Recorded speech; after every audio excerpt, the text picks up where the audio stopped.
Estimados amigos, muy buenas tardes. Le damos la más cordial bienvenida a este evento, a este ciclo de charlas técnicas, ¿no? En esta oportunidad, pues, tenemos como expositor al ingeniero Luis Bocanegra Ortiz, presidente electo del capítulo, y vamos a darle pase al ingeniero Luis Alvarado para que haga la presentación oficial de nuestro ponente, ¿no? El ingeniero Luis Bocanegra. Adelante, Luis Alvarado. Muchas gracias por estar aquí presente. Muchas gracias, Alfredo. Buenas tardes con todos. Buenas tardes, ingeniero Bocanegra. Como siempre, Mucho, un Alfredo. placer volver a verlo, volver a escuchar sus clases. Voy a hacer un breve resumen, ya que la currícula es larga. El ingeniero Luis Bocanegra es ingeniero mecánico electricista de la Universidad Nacional de Ingeniería, promoción 1991. Posterior a ello, realizó una maestría en la Universidad Católica de Río de Janeiro. Es profesor en la Universidad Nacional de Ingeniería en la Facultad de Ingeniería Mecánica desde 1998 y actualmente es gerente técnico de Ingeniería Termotecnia SAC. Ingeniero Bocanegra, adelante, lo escuchamos. Primero, agradecerles a todos su asistencia eh, por estar aquí con nosotros en la charla del día de hoy. Vamos a tener 1 hora y media, ¿no?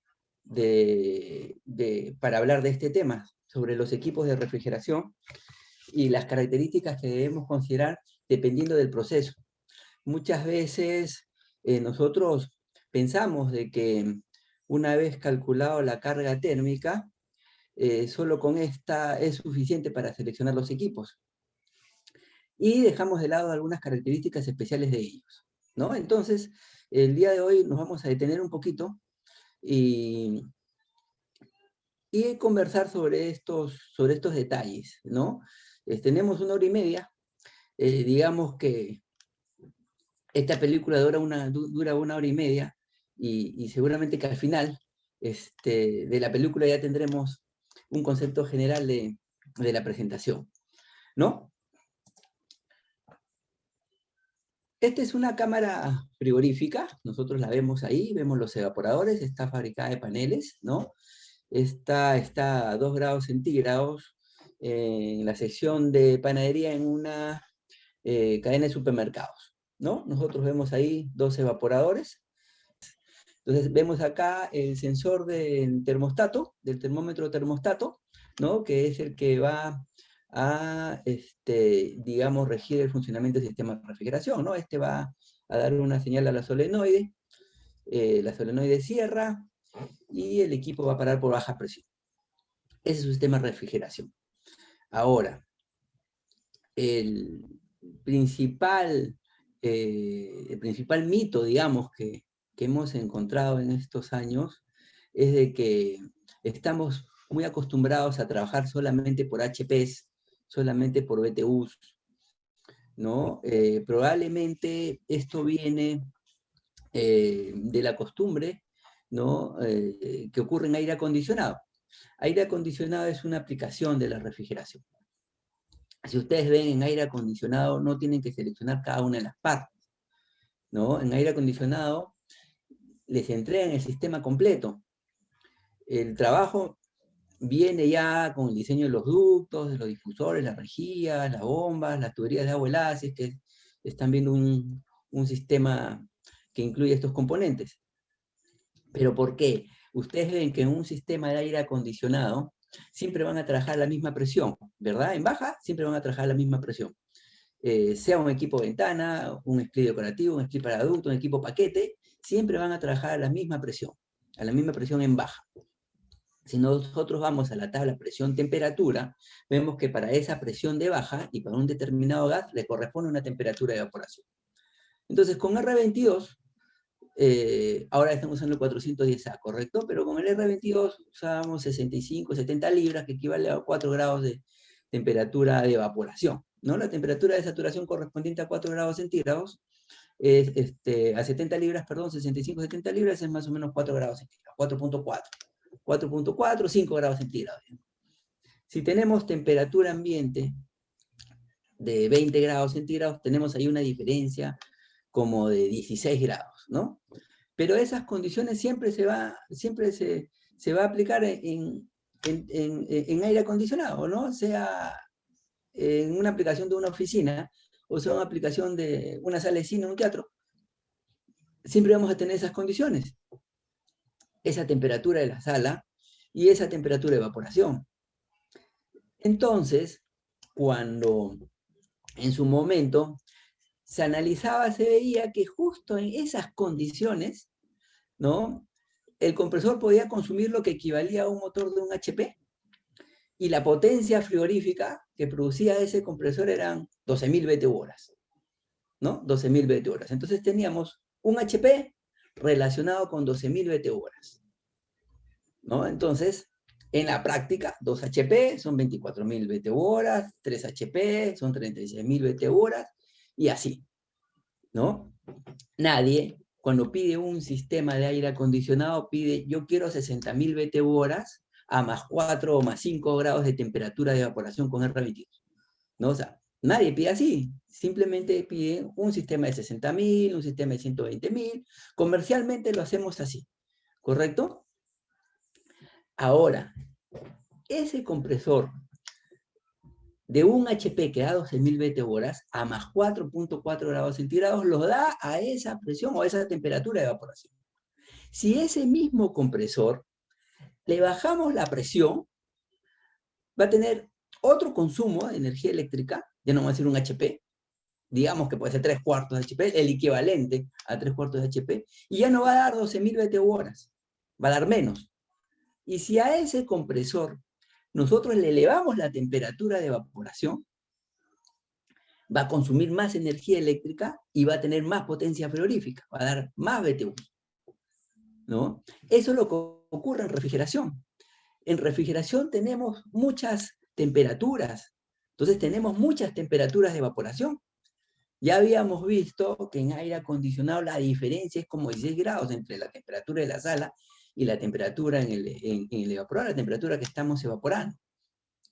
En refrigeración, normalmente no usamos delta de T tan grandes, usamos delta de T entre 5 y 7.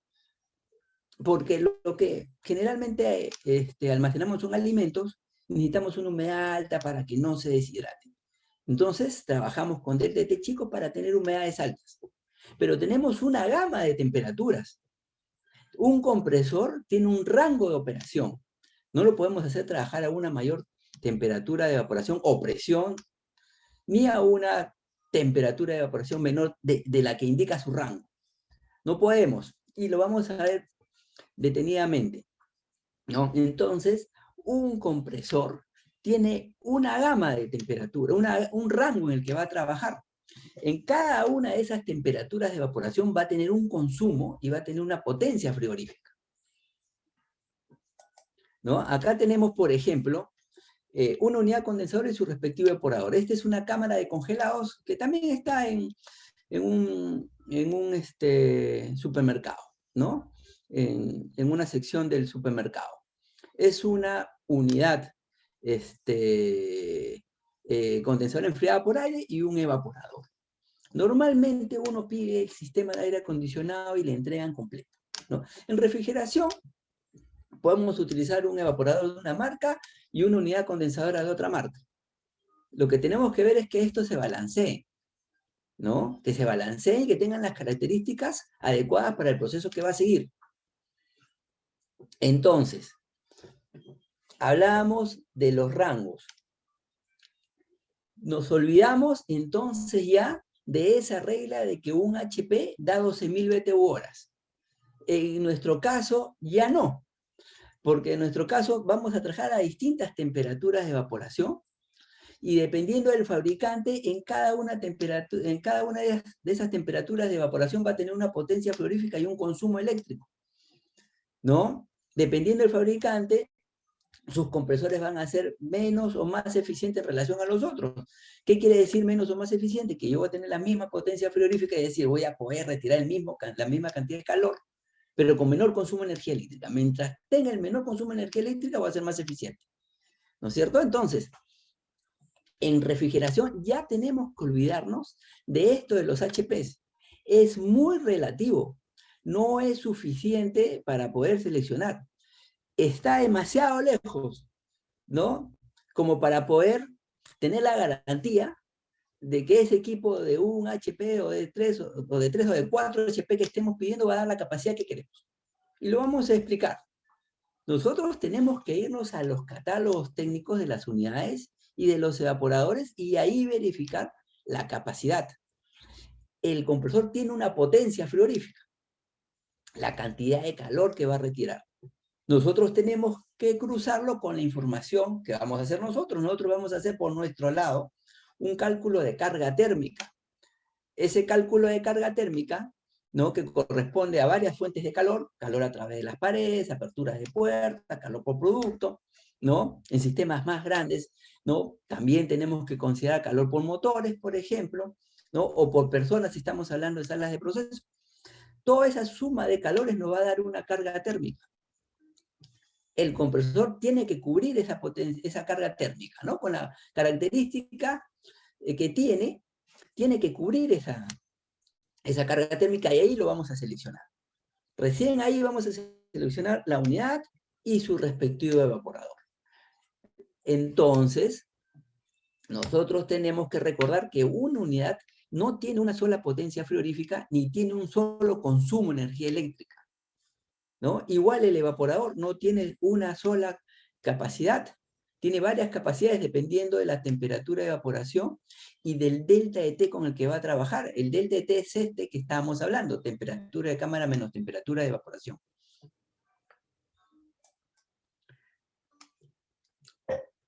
Esto es, digamos, el objetivo de la refrigeración. Obtener bajas temperaturas para conservar adecuadamente los alimentos. Nosotros tenemos entonces en nuestra cabeza, ¿no? De que a menor temperatura, estos microorganismos, digamos, que son los que deterioran el producto, la reproducción de ellos se va a ir haciendo cada vez más lenta, ¿no? Ahí vemos que cada media hora, cada 32 grados centígrados, la reproducción es cada media hora. Digamos que se van duplicando cada media hora, por decir algo. A los 21 grados centígrados ya es cada hora. A los 15, cada 2 horas. A menos 2 grados, cada 60 horas. Entonces nosotros tenemos en cuenta de que a menor temperatura va a haber una mejor conservación de este producto, de los productos perecibles, ¿no? Lo que tenemos que tener cuidado, y más adelante lo vamos a ver, es de que cada producto tiene su temperatura de almacenamiento. Nosotros, ojo, como técnicos en refrigeración, lo que nosotros hacemos es calcular la carga, seleccionar, instalar los equipos, dar el arranque, ¿no? Para conseguir, ¿no? Las condiciones adecuadas de esa cámara, donde se va, digamos, a alcanzar una temperatura solicitada por el cliente, por el usuario. Nosotros no somos ingenieros de industrias alimentarias o ingenieros agrónomos que determinamos cuál es la temperatura adecuada para ese producto, porque hay muchos procesos y lo vamos a ver, ¿no? El que la temperatura del mismo producto puede estar a distinta temperatura, ¿no? Un producto puede estar a distinta temperatura dependiendo del proceso que va a seguir. Y eso lo sabe el ingeniero de industrias alimentarias o el ingeniero agrónomo, que es el que ha investigado sobre ese producto y cómo conservar el mayor tiempo posible la calidad de este, ¿no? Entonces, a nosotros no nos van a decir por, ingeniero, ¿cuánto es la temperatura del aguaimanto? O sea, nosotros no sabemos eso. Nosotros de repente podemos tener una referencia digamos, porque estamos acostumbrados, digamos, a trabajar en cierta industria y sabemos cuál es la temperatura que se maneja. Aún así, hay cambios, hay mejoras, ¿no? Cuya información nos las tienen que dar a nosotros para que nosotros podamos seleccionar, colocar, instalar y que este equipo funcione adecuadamente. Vamos a ir viendo, como le digo, y vamos a ir armando esto en el transcurso de la charla. ¿Ya? Entonces nosotros tenemos, claro, nosotros decimos, ¿sabes? ¿Quieren ustedes una cámara a 4 grados centígrados? Nosotros sabemos que la temperatura varía en toda la cámara. Entonces nosotros decimos colocamos acá el termostato en el retorno del aire, ¿no? Porque estos ventiladores tiran el aire hacia el frente, ¿no? Enfrían la cámara, regresa por detrás del evaporador y se vuelve a enfriar, ¿no? Y así está recirculando. El aire que pasa a través de este evaporador, dentro de estas cajas está la tubería de cobre, que es el serpentín por donde pasa el gas refrigerante y se evapora, están las aletas de aluminio, ¿no? Para mejorar la transferencia de calor, y están los ventiladores, que hacen una recirculación del aire en toda la cámara para uniformizar la temperatura. Muy bien. Cuando sale de este evaporador es la temperatura más fría. La temperatura más caliente es cuando retorna del por la parte posterior del evaporador. Esa es la temperatura más caliente. Entonces nosotros decimos, puedo poner mi temperatura en cualquiera de los puntos, pero ¿cuál es el punto más caliente? El punto más caliente es el retorno del aire en el evaporador. Entonces pongo mi sensor ahí, porque yo sé que ese es, digamos, como estamos acostumbrados, y cómo se usa, casi siempre, ¿no? Colocamos el termostato, el sensor de termostato, al retorno del aire. Es la temperatura. Entonces, con eso nosotros cubrimos todo, ¿no? Decimos, esta es la peor condición y aquí están los 4 grados centígrados que usted me está solicitando.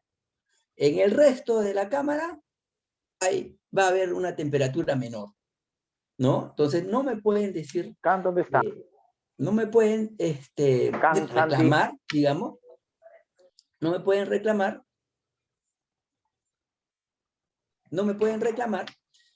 por tener una temperatura menos de la que quieren. Tengo una temperatura menos de la que quieren, la mayoría está contento, ¿no? La mayoría está contento porque tengo una temperatura. Y ahí es donde hay que diferenciar entre refrigeración comercial y refrigeración industrial.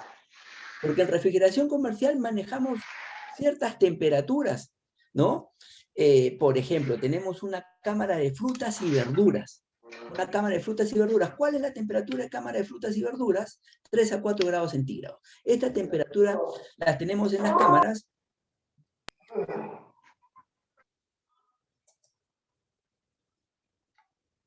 Estas temperaturas las tenemos en las cámaras, por ejemplo, de los hoteles, de los restaurantes, ¿no? De las cocinas, ¿no? De los comedores de las minas, de los hospitales, de las clínicas, ¿no? Tenemos estas temperaturas.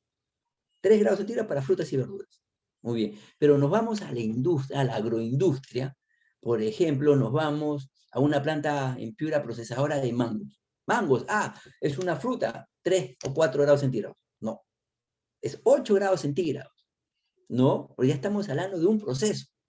3 a 4 grados centígrados es una cámara comercial porque hay alta rotación.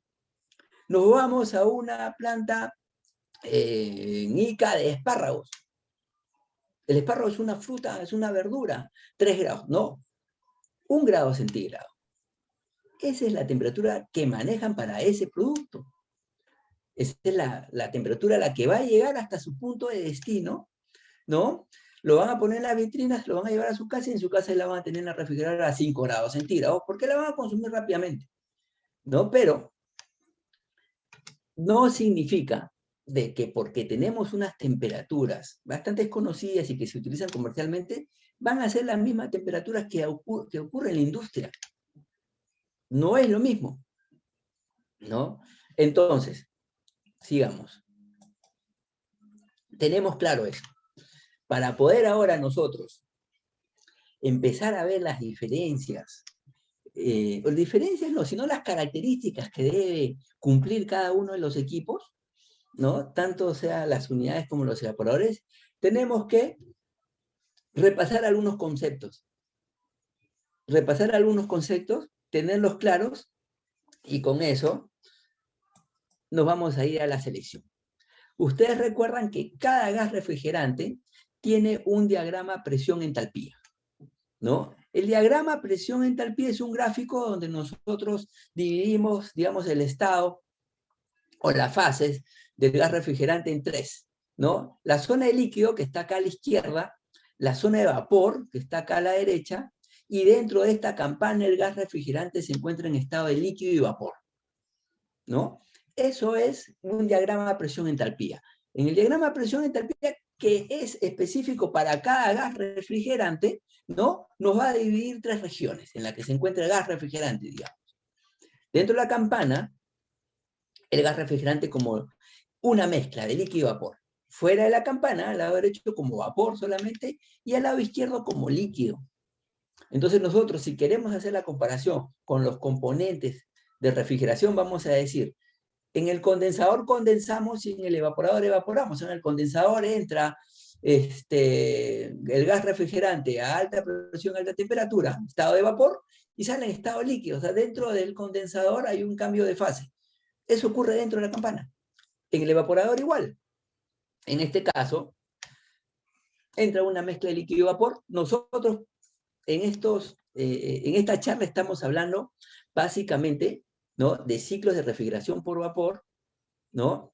De expansión directa, porque estamos usando válvula de expansión, ¿no? Y con gases sintéticos, ¿no? En ese sector estamos orientando esta charla, ¿no? En ese sector. Ciclos de refrigeración por compresión a vapor, tenemos compresores reciprocantes, ¿no? De expansión directa, porque estamos usando válvula de expansión y estamos entrando una mezcla de líquido-vapor. Hay evaporadores inundados de recirculación que utilizan en refrigeración industrial con amoníaco. Nosotros también podemos utilizar refrigeración industrial, pero con gases sintéticos, hasta cierta capacidad. Mayores capacidades ya no podemos, ya serían muchos equipos, ¿no? Ahí es donde solito ingresa el amoníaco. Ya no podemos nosotros con gases sintéticos, ¿no? Porque serían muchos equipos demasiado grandes. Pero hasta cierta capacidad podemos entrar, ¿no? Con gases sintéticos, ¿no? Con gases sintéticos básicamente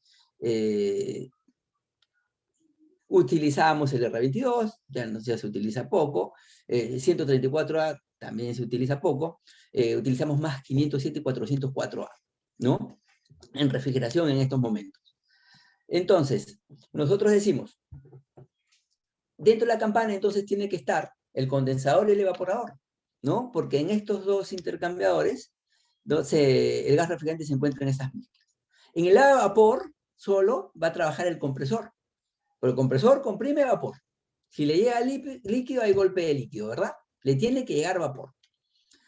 Y el tanque de líquido, la línea de líquido y la válvula de expansión van a estar en el lado de líquido, ¿no? Porque a nuestra válvula de expansión le llega líquido. Inyecta gas refrigerante, una mezcla de líquido y vapor al evaporador. Más líquido que vapor. Porque lo que buscamos, lo que se busca en refrigeración, es el calor latente del gas refrigerante. Cuando el gas refrigerante pasa el líquido y vapor, absorbe gran cantidad de calor.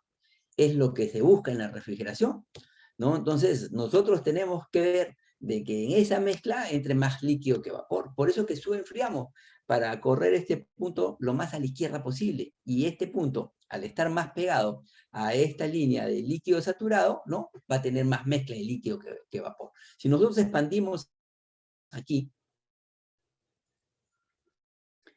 punto aquí, va a ser una mezcla de líquido y vapor, pero va a tener menos líquido, ¿no?, que el punto de la izquierda, D, ¿no? Entonces, nosotros en este diagrama presión-entalpía podemos dibujar nuestro ciclo de refrigeración: compresión, enfriamiento, condensación, subenfriamiento, expansión, evaporación, sobrecalentamiento, ¿no? Ahí está dibujado el ciclo de refrigeración. Este diagrama presión-entalpía, ¿no?, nos puede dar mayor información, y ahí podemos ver nosotros, ¿no?, lo vamos a ver ahora, algunas características de los equipos. Lo vamos a ver. Ya acá tenemos, bueno, el evaporador, la válvula de expansión que está aquí en el evaporador, el compresor, que puede ser de varios tipos, ¿no? El condensador, que también puede ser enfriado por aire, enfriado por agua, evaporativo, ¿no?, dependiendo de la capacidad con la que estemos trabajando. Pero ya sabemos que el ciclo de refrigeración es un sistema cuyo objetivo es retirar calor del medio que queremos enfriar, y ese calor es rechazado fuera del ambiente a través del condensador. El condensador rechaza el calor absorbido por el evaporador más el calor aquí de trabajo de compresión. Esos dos, ¿no? La unidad condensadora incluye acá el condensador y compresor, y en el evaporador, ¿no? Instalamos normalmente la válvula de expansión, ¿no? Ahora nosotros vamos a hablar básicamente de las unidades de condensación, ¿ya? Pero este tema es así.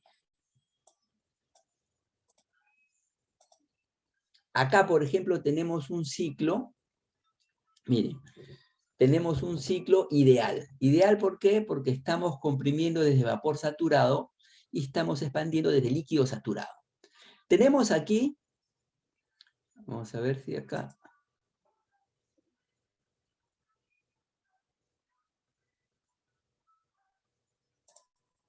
a ver acá. Esta es la campana. Dentro de la campana hay cambio de fase. Tenemos dos límites.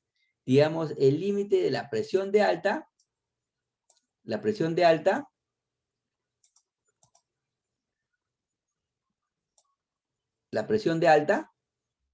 teóricamente es constante, y la presión de baja, ¿no? Tenemos dos presiones. Entre esos dos niveles nos vamos a mover, entre la presión de alta y la presión de baja. ¿Quién determina la presión de alta y quién determina la presión de baja? Acá tenemos la isoterma, que es la temperatura de condensación,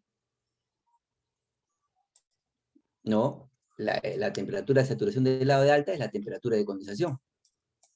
La temperatura de condensación. Y en el lado de baja, que aquí estamos a -5 más o menos, la temperatura de saturación es la temperatura de evaporación. Esos son los dos niveles, ¿no? Ahora, dentro de la campana, nosotros vemos ahí que para una presión, ¿no? El cambio de fase ocurre a temperatura constante. Ojo, así lo vamos a analizar, pero esto es correcto para los gases puros, ¿no? Como el R22, el 134A, y para las mezclas azeotrópicas, como lo era el R502, ¿no? Ahora lo es el R507. Lo que son los gases refrigerantes que empiezan con 5 son mezclas azeotrópicas. ¿Qué quiere decir? Que sus componentes, dos o más componentes, sus componentes para una presión condensan a la misma temperatura y evaporan a la misma temperatura. Pero hay mezclas no azeotrópicas o blends, que son los que empiezan con 404A, 407C, que para una misma presión sus componentes no condensan, ¿no?, a una misma temperatura, ni evaporan a una misma temperatura. Uno de los componentes condensa primero y el otro condensa después. Esa diferencia le llaman Gley, ¿no? Un deslizamiento, una diferencia de temperatura. Bueno, ahí tenemos, en esos casos, una temperatura inicial de condensación y una temperatura final de condensación, ¿ya? En este caso estamos viendo, estamos analizando, ¿no? O estamos haciendo la representación en un diagrama presión-entalpía de un gas puro, que en este caso es R22, ¿no? Donde para una presión, tanto la temperatura como la temperatura alta como la temperatura baja, ¿no?, ocurre a condiciones constantes, ¿no? Presión y temperatura constante dentro de la campana, ¿ya? Ahora, el ciclo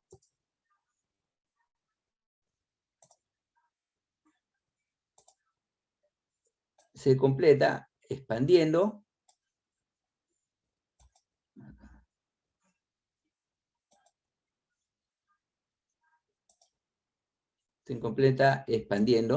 que lo hacemos en la válvula de expansión, y acá ya vemos que hay una mezcla de líquido y vapor, evaporamos, comprimimos isentrópicamente, enfriamos y condensamos, ¿no? Este es nuestro ciclo de refrigeración.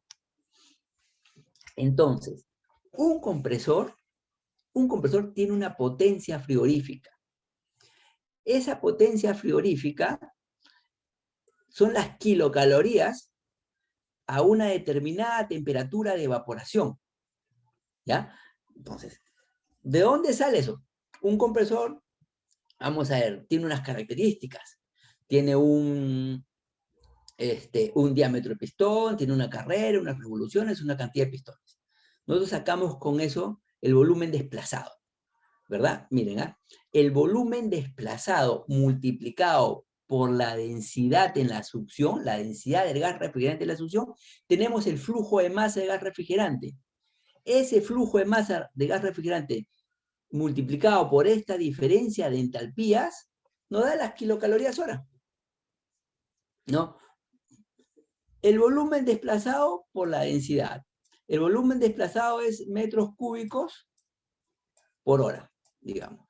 Y la densidad del gas refrigerante en estas condiciones, en la succión, ¿no? Es kilo por metro cúbico. Entonces acá tenemos kilos por hora, ¿verdad? Kilos por hora. Kilogramos por hora. Ese flujo de masa multiplicado por esta diferencia de entalpías, que está en kilojoules por kilogramo o kilocalorías por kilogramo, una kilocaloría son 4 kilojoules, ¿no? 4.18. Kilocaloría por kilogramo, ¿no? Nos da kilocalorías hora. Y esto es lo que aparece en el catálogo, solo que acá es teórico, ¿no? Pero en el catálogo ya es el real, ¿no? Porque hay pérdidas, ¿no? Hay ciertas deficiencias. La densidad no es constante, pero digamos que teóricamente es eso. Entonces, de ahí sale la potencia frigorífica, las kilocalorías hora que da un compresor, y hemos visto a estas condiciones de evaporación. Si ese compresor nosotros lo hacemos trabajar a una temperatura de evaporación mayor, va a haber otra densidad, va a haber otra, de repente, diferencia de entalpías, va a haber otra potencia frigorífica. Entonces, el compresor está en un rango en el que va a trabajar de menos 5 a menos 20, por decir. En ese rango va a trabajar, porque vamos a ver, nosotros tenemos acá, miren cómo va la tendencia del volumen específico, va disminuyendo. ¿Esto qué quiere decir? Que la densidad, a medida que va aumentando la temperatura de evaporación, la densidad va aumentando, se va volviendo más pesado el gas refrigerante, ¿no? Y si nosotros mantenemos la temperatura de condensación constante, a medida que aumentamos la temperatura de evaporación, digamos que hay una menor relación de compresión y vamos a decir, bueno, hay menor relación de compresión, hay menor consumo. Pero no. Lo que le gana es, pues, de que a medida que aumentamos, la densidad aumenta, ¿no? Si la densidad aumenta, aumenta el flujo de masa. Si el flujo de masa aumenta, aumenta las kilocalorías. Entonces, aumentamos la temperatura de evaporación, aumenta la potencia frigorífica. Como el trabajo es flujo de masa, que es mayor por diferencia de entalpías, ¿no? Esto le gana a este ahorro y la potencia también aumenta. Podemos decir, el gas refrigerante se vuelve más pesado, necesitamos un motor eléctrico para mover esa masa que es más pesada. A pesar de que hay una menor relación de compresión, nosotros vamos a necesitar un motor eléctrico en mayor capacidad para poder mover esa masa más pesada. Por eso que a medida que nosotros aumentamos nuestra temperatura de evaporación, aumenta la potencia frigorífica, pero también aumenta el consumo de energía eléctrica. Entonces, si nosotros decimos que mi compresor trabaja a menos 5 de menos 10, por decir, menos 5 y menos 10 de evaporación, por decir, a menos 5 da más potencia frigorífica y consume más energía eléctrica. Entonces tengo que tener un motor eléctrico para cubrir esa necesidad. Cuando ese mismo compresor trabaja a menos 10, va a dar menos potencia frigorífica y va a necesitar menor consumo de energía eléctrica. Mi motor eléctrico va a quedar grande. Pero, como yo he dicho que va a llegar hasta menos 5, tengo que tener un motor eléctrico que pueda cubrir esas condiciones, ¿no? Entonces, si nosotros decimos, yo quiero un motor de 3 HP, no estamos diciendo nada, porque nosotros decimos a 3 HP lo relacionamos. Ese 3 HP tiene un consumo, ¿verdad? Sí, tiene un consumo, muy bien. Pero de repente yo tengo un compresor, ¿no? Que lo he lanzado al mercado para que trabaje de menos 5 a menos 20. Pero tiene que tener un motor eléctrico que cubra menos 5, que es la condición más alta, ¿no es cierto? Es la condición más alta. Tiene un motor eléctrico ahí, grande. Y también un condensador, porque ya sabemos que el condensador ¿no? Rechaza el calor del evaporador, que ahora creció con la potencia del compresor, que también creció. Entonces el condensador, si estamos hablando de una unidad condensadora, mi condensador también tiene que tener la capacidad suficiente para rechazar esos calores, ¿no? Entonces yo digo, a menos 5, yo tengo un motor eléctrico que pueda cubrir esa demanda térmica, ¿no? O esa necesidad eléctrica, ¿no? Cuando ese mismo compresor trabaja a menos 30, ya va a tener un consumo mucho más chiquito y va a tener una potencia mucho más chiquita. Pero los fabricantes le dan un rango, porque nosotros tenemos varias posibilidades para trabajar, ¿no? como le habíamos dicho, podemos tener cámaras a 3 grados centígrados y vamos a evaporar a -2, por decir, si es que mantenemos un del TT de 5, después vamos a hablar después del TT, ¿no? Vamos a, si tenemos carnes a 0 grados centígrados, vamos a evaporar a -5, ¿no? Si tenemos producto congelado a -18, vamos a evaporar a -23. Si tenemos helados a -25, vamos a evaporar a -30. En cada aplicación vamos a evaporar a una determinada condición. Vamos a tener una determinada temperatura de evaporación. Vamos a calcular la carga térmica y vamos a buscar un compresor que me dé esa carga térmica a esa temperatura de evaporación. ¿Ya? Entonces, por eso nos da un rango. Entonces, mi equipo trabaja de -5 a -30. -5 da 10.000 kilocalorías y a -30 da 5.000 kilocalorías. Muy bien. Depende si te sirve o no te sirve, ¿no? Tengo varios modelos, varias capacidades, ¿no? Y nosotros vamos a elegir el modelo que nos cubra nuestra carga térmica a la temperatura de evaporación que trabajamos. Van a olvidarse de los HPs. Los HPs más bien confunden y nos llevan al error. Ahorita lo vamos a ver, ¿ya?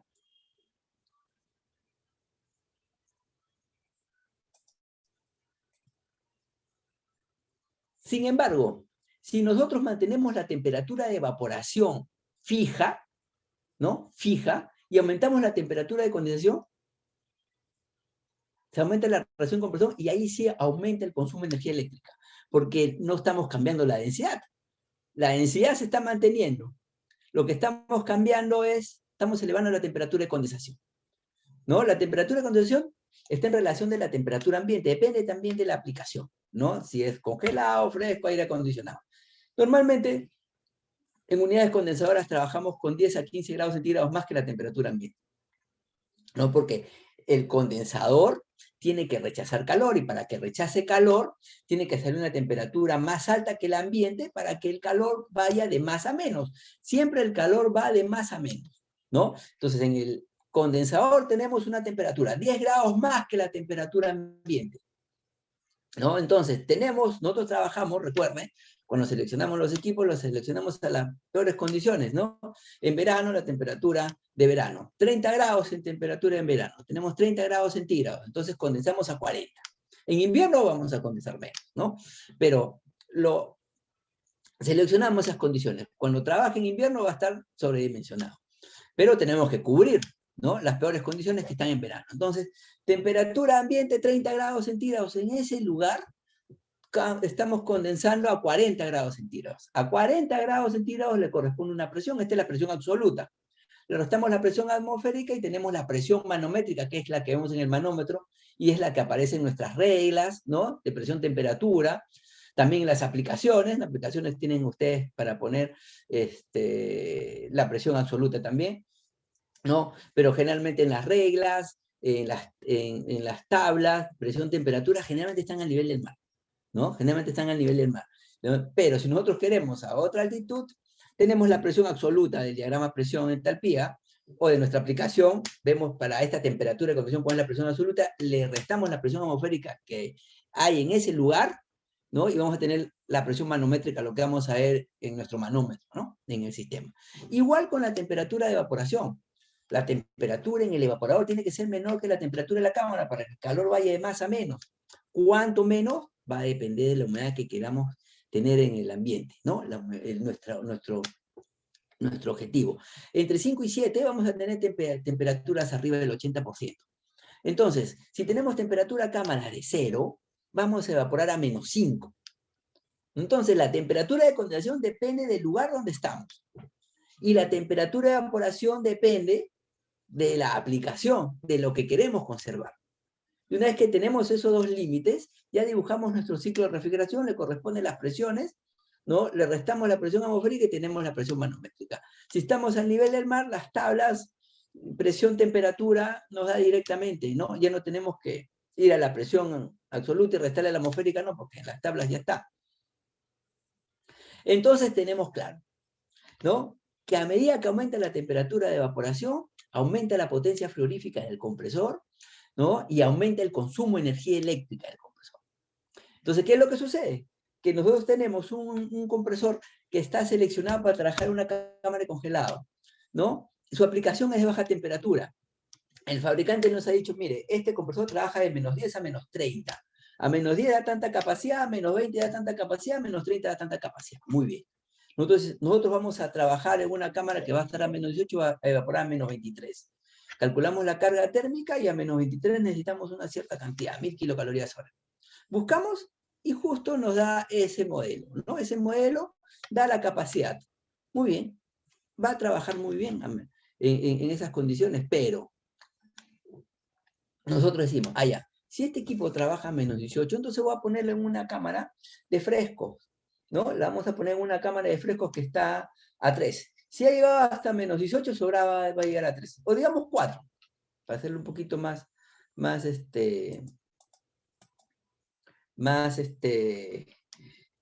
para que se vea mayor el contraste, ¿no? Nosotros decimos, ese compresor está trabajando muy bien a -23, llega a la temperatura, arranca para todo muy bien, ¿no? Pero bueno, entonces vamos a ponerla en esta cámara, que voy a almacenar un determinado producto a 5 grados centígrados, voy a evaporar a 0. Lo colocamos y se quema. ¿Por qué? Porque nosotros habíamos visto que a medida que la temperatura de evaporación aumenta la potencia y el consumo de energía eléctrica. Y este tiene motor eléctrico y condensador para llegar hasta -10 nada más. Si yo lo voy a hacer trabajar a 0, ya me va a dar mayor potencia, me va a requerir mayor consumo de energía eléctrica y ya no tengo motor eléctrico para eso. Se quema el motor eléctrico, ¿no? También puede ser que mi equipo trabaje, digamos, esa aplicación de media temperatura, trabaja de 0 a -18, por decir. Yo lo voy a hacer trabajar en una cámara a -18. Ojo, dice temperatura de evaporación -18. O sea que puede trabajar una temperatura de cámara de -13 más o menos. Si le quitamos 5 está a -18. No va a trabajar en una cámara a -18. Una cámara a -18 va a evaporar a -23. Y este dice que evapora solamente hasta -18. ¿Qué pasa si lo hacemos trabajar a -23? Se va a quemar también. ¿Pero por qué? Si consume menos. Tiene menor potencia fluorífica. Sí, pero acá hay otro tema. El tema es de que los compresores herméticos y semiherméticos normalmente enfrían el motor eléctrico con el gas refrigerante. Y este tiene un flujo de masa. Y a medida que baja la temperatura de evaporación, el volumen aumenta. Entonces, si vamos muy abajo, ya no va a haber un buen flujo de masa para enfriar el motor eléctrico. Ya no está diseñado para trabajar hasta -18 de evaporación. Si lo hago trabajar a -20, el motor eléctrico ya no va a estar enfriado adecuadamente por el gas refrigerante. Se va a recalentar y se va a quemar. Entonces, si trabaja entre 0 y -18 y lo hago trabajar más abajo, se me va a quemar porque el motor eléctrico no está bien enfriado por el gas refrigerante. Si lo hago trabajar arriba de 0 de evaporación, se me va a quemar. ¿Por qué? Porque necesita mayor motor eléctrico y no tiene, ¿no? Entonces tenemos que respetar siempre el rango de operación, ¿ya?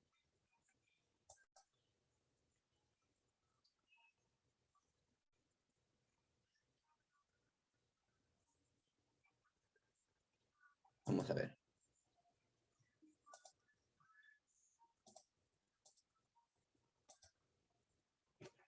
A ver.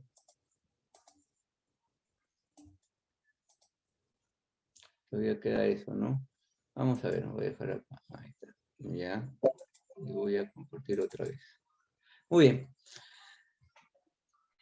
Esta acá tiene una pequeña diferencia. Sigue siendo ideal, porque realmente queda de presión, ¿no? Pero nos ayuda. Tenemos su enfriamiento y tenemos sobrecalentamiento.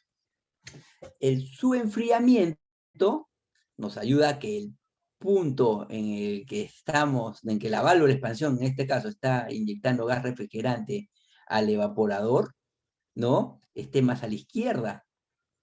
Este subenfriamiento ocurre en el tanque receptor de líquido y en la línea de líquido, ¿no? Por eso que nosotros la línea de líquido no la aislamos, queremos que se enfríe lo más posible, ¿no? Se enfrió hasta la temperatura ambiente, digamos, 30 grados centígrados, y en esas condiciones expandimos. Entra más pegado a la izquierda, más líquido para evaporar. Y acá estamos en el grado, en la sección de vapor, para garantizar de que al compresor le va a ingresar vapor, ¿no? Tenemos acá un sobrecalentamiento. Un primer sobrecalentamiento que ocurre, porque acá estamos aumentando la temperatura, ¿no? La temperatura es constante dentro de la campana, pero después que sale de la campana, ¿no? Ya tiene esta tendencia. A medida que aumentamos, va aumentando la temperatura. Entonces, si estamos acá evaporando a -5 y acá ya estamos a 0, hemos sobrecalentado 5. Ese de ahí, ese sobrecalentamiento ocurre dentro del evaporador y le denominan sobrecalentamiento útil. Ocurre en el evaporador y está regulado por la válvula de expansión. Vamos a hablar de válvula de expansión termostática en un inicio, que es lo que más utilizamos en el mercado, ¿no? Válvula de expansión termostática. Porque la válvula de expansión electrónica, para capacidades pequeñas todavía nos parece muy caro, ¿no? En industrial sí ya se trabaja con válvula de expansión electrónica, ¿no? De hace muchos años. Vamos a ver las ventajas después rápidamente, ¿no? Y el resto del sobrecalentamiento ocurre en la línea de succión. A pesar de que lo aislamos, sabemos que la línea de succión está a una temperatura más baja que la temperatura ambiente, ¿no? Y va a recibir calor. Entonces, este sobrecalentamiento no puede ser tan grande, porque si no, acá, mira, por acá.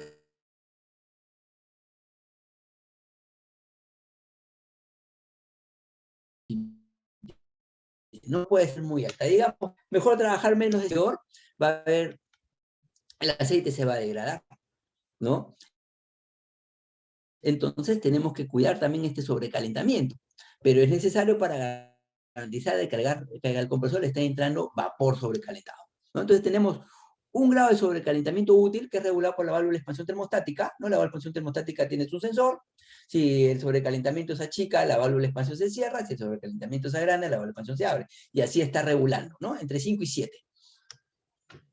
Y el sobrecalentamiento total, que es, medimos la temperatura en la succión del compresor a unos 15 centímetros de la válvula, y con la diferencia de la temperatura de evaporación vemos el sobrecalentamiento total, que tiene que estar entre 8 y 20 grados centígrados, ¿no? Si es mayor, podemos cargar más gas refrigerante para achicarlo. Si es menor, podemos nosotros, si es menos de 7, menos de 8, podemos retirar gas refrigerante, ¿no? Para agrandar un poco el sobrecalentamiento. Porque ¿qué es lo que pasa cuando hay poco sobrecalentamiento? Hay riesgos de golpe líquido. Y si hay mucho sobrecalentamiento, hay riesgo de temperatura de descarga muy alta. Bueno, ahí tenemos, digamos, los parámetros más conocidos, ¿no? Pero que nos va a servir para la siguiente parte, ¿no? Que es esta de acá. No sé si tienen alguna consulta hasta este momento. Sigamos entonces. Ahí tenemos temperaturas comerciales, ¿no? Frutas y verduras, embutidos, lácteos, hasta helados de crema, -25. La mayoría de productos congelados, -18. Muy bien. Esa es la temperatura que queremos. Y la temperatura ambiente nos da la temperatura de condensación. Pero como les digo, estos son temperaturas bastante comerciales. Y tenemos que saber cuándo las utilizamos y en qué momento, ¿no? En el comercio vamos a utilizar esta, ¿no? Donde la rotación es rápida. Y esta es la tabla de presión-temperatura que les viene una aplicación, ¿no? Para cada presión, dependiendo del gas refrigerante, o para cada temperatura le va a corresponder una presión, que son las que vemos nosotros en los manómetros, ¿no? Bueno, ahora vamos a ver. La carga térmica, ese es el número que nosotros tenemos que calcular, que es una sumatoria de varias cargas, varias fuentes de calor. Carga por pared, carga por apertura de puertas, carga por productos, puede ser calor sensible, calor latente, si queremos congelar, cambiar de fase, y otras cargas por respiración, carga por motores, por personas, por iluminación. Hacemos todo el cálculo de la carga y tenemos nuestra carga total, ¿no? Nuestras kilocalorías hora. Eso lo tenemos que cruzar, ¿no? Dependiendo de la temperatura de evaporación que trabaje, con la capacidad del equipo. Esta es una tabla de capacidades de un determinado fabricante. Todos los fabricantes nos dan esta tabla de capacidades. Nos indican cuál es el rango de temperatura de evaporación en el que trabaja, temperatura ambiente también, algunas veces condensación, la potencia y el consumo. Y acá es lo que le digo, que no sirve solamente indicar los HP, en realidad nosotros lo que tenemos que saber es cuál es la potencia frigorífica. Supongamos, miren, acá ya habíamos visto, a medida que aumenta la temperatura de evaporación, aumenta la potencia frigorífica y aumenta el consumo de energía eléctrica. Cuando mantenemos la temperatura de evaporación constante, la capacidad frigorífica disminuye, pero aumenta el consumo eléctrico. Entonces, si yo digo que mi equipo trabaja en -1 y más 43, si nosotros observamos, ¿no? Vemos que el mayor consumo se da aquí. Digamos que estas son las condiciones más extremas. El límite superior en el que puede llegar mi unidad condensadora consume 2.58 kilowatts, ese es el consumo. Entonces necesito un motor eléctrico que me cubre esa carga. Entonces mi unidad viene con un motor eléctrico esa capacidad. Cuando nosotros a esa misma unidad la hacemos trabajar a -25, de repente yo tengo una cámara que voy a evaporar a -25 y necesito 2000 kilocalorías hora, y me sale este modelo, me cubre, pero no significa que me va a consumir los 2.58 kilowatts, ¿no? Que es el motor eléctrico con el que viene la unidad. Me va a consumir solamente 1.43 kilowatts, ¿no? Me va a consumir mucho menos. Entonces, si nosotros tenemos acá, para terminar con este punto, un modelo X que me trabaja, por decir, de una temperatura de evaporación de -10, -15, vamos a poner acá, -20, -20 grados centígrados, con un determinado gas refrigerante me da acá, vamos a poner 2000 kilocalorías hora, 1800 kilocalorías hora, 1500 kilocalorías hora. Y acá me consume 2 kilowatts, estas son kilocalorías hora, y estas son kilowatts, y estos son grados centígrados, ¿no? 2 kilowatts, acá 1.5 kilowatts, y acá 1 kilowatt. Que lo podemos pasar a HPs, ¿no? Podemos pasar entre .746, podemos pasar a HP. Y tengo otro modelo Y de otra marca. Vamos a poner mejor marca X y marca Y. Dos marcas en el mercado. Marca de unidad condensadora, ¿no? Que incluye compresor condensador.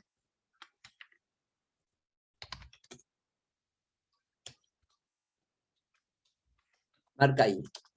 Pero este trabaja desde 0, digamos, 0, -5, y acá me da entonces 3500 kilocalorías hora, acá me da 3000 kilocalorías, y acá me da, por decir, 3 kilowatts, y acá 2.5 kilowatts, o HPs. Kilowatts o HP, podemos pasar las HPs, ¿no? Entonces, nosotros decimos, este de marca X me viene con un motor de 2 kilowatts. El fabricante dice 2 kilowatts, o 2 HP, 2 HP. Muy bien, pero no va a consumir esto a -20, ¿no? A -20 va a consumir 1. Pero como está a -10, lo pueden usar a -10. Si lo necesitan a -10, está preparada para trabajar a -10. Da 2000 kilocalorías y consume 2 kilowatts. Muy bien, este marca Y también dice lo mismo. Pero dice, mi equipo lo he preparado con un motor más grande y un condensador más grande para que pueda llegar hasta 0. Y entonces, como tiene un motor más grande, 3 kilowatts, yo lo voy a llamar de 3 HP. Pero mi aplicación es -10.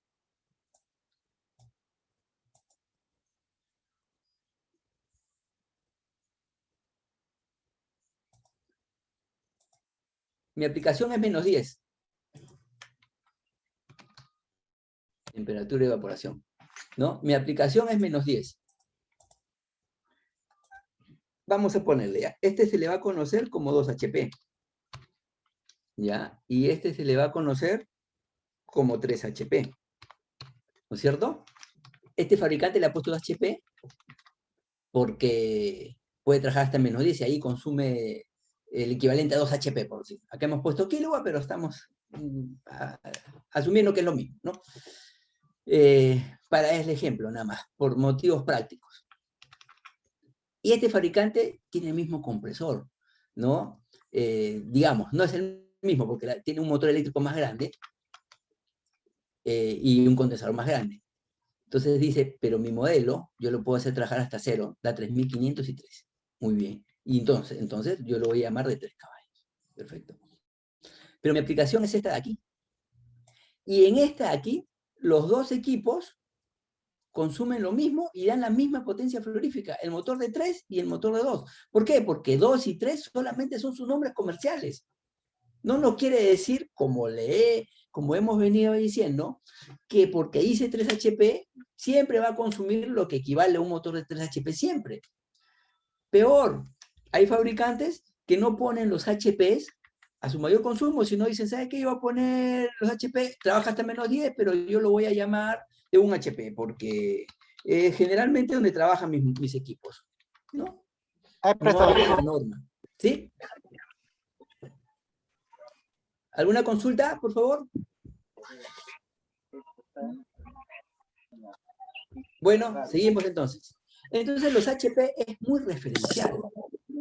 Uno puede decir, ya, yo tengo este de 2 HP, ¿no? Le voy a poner de 3 HP, me va a enfriar más. No, cuando vamos a las tablas de ambos fabricantes, tienen la misma potencia y el mismo consumo, ¿no? Entonces, yo tengo de 3 HP. Entonces, si tiene la misma potencia frigorífica, le pongo el de 2 HP. A ver, muchachos, cuidado con el micrófono, no lo dejen abierto porque se cruza. No, por acá no pasa. No.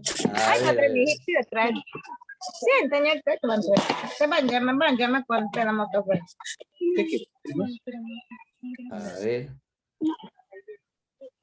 Habla tú. Yo no quiero decir. No quiere. No ha pateado, diré Juan. Ponte la de pie. Bueno, vamos a seguir, no encuentro dónde desactivar. Con el pie del medio, digo. Tu pie de medio. A Tu papá de 3 pies al medio.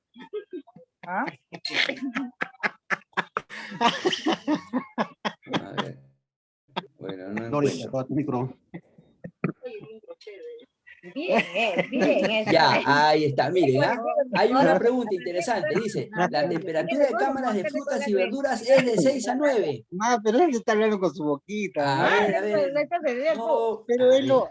Cuando yo no estoy, él acaso A ver, repite. No repite, ya. no puedo. Esta que me ataca.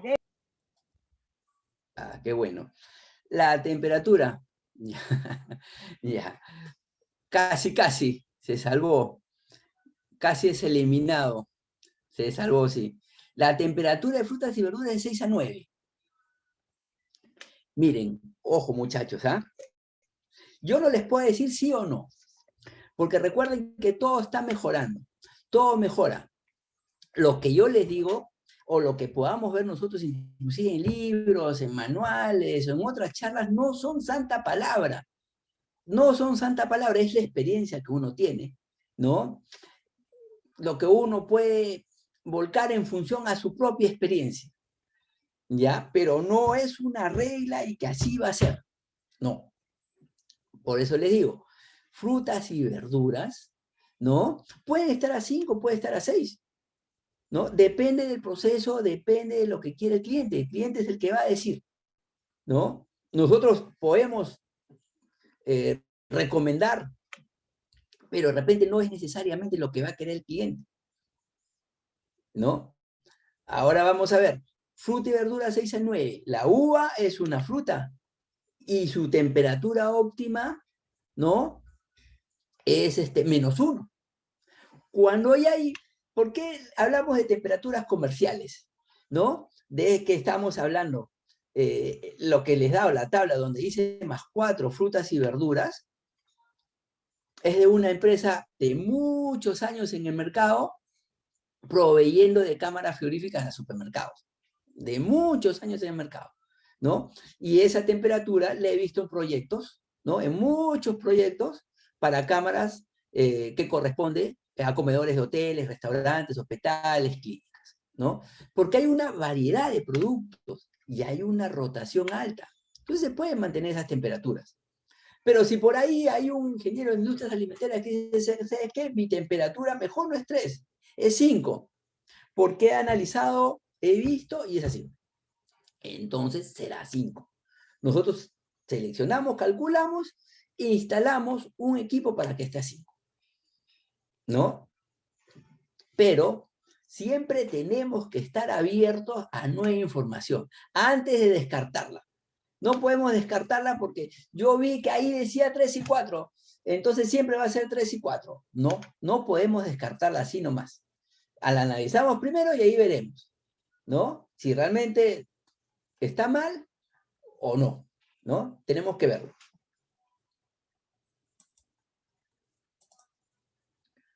Sigamos entonces. Recuerden, entonces ya tenemos, olvídense de los HPs.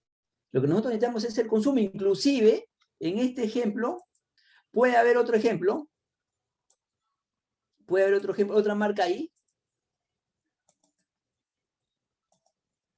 Marca Z.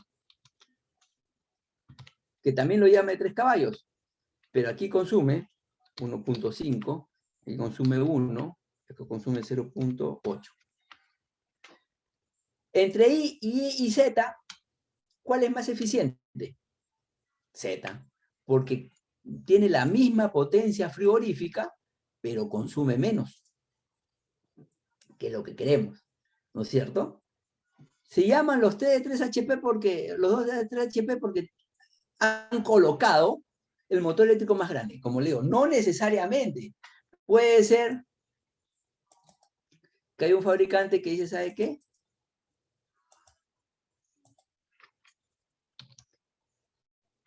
W, 3 HP, pero yo lo voy a llamar 1.5.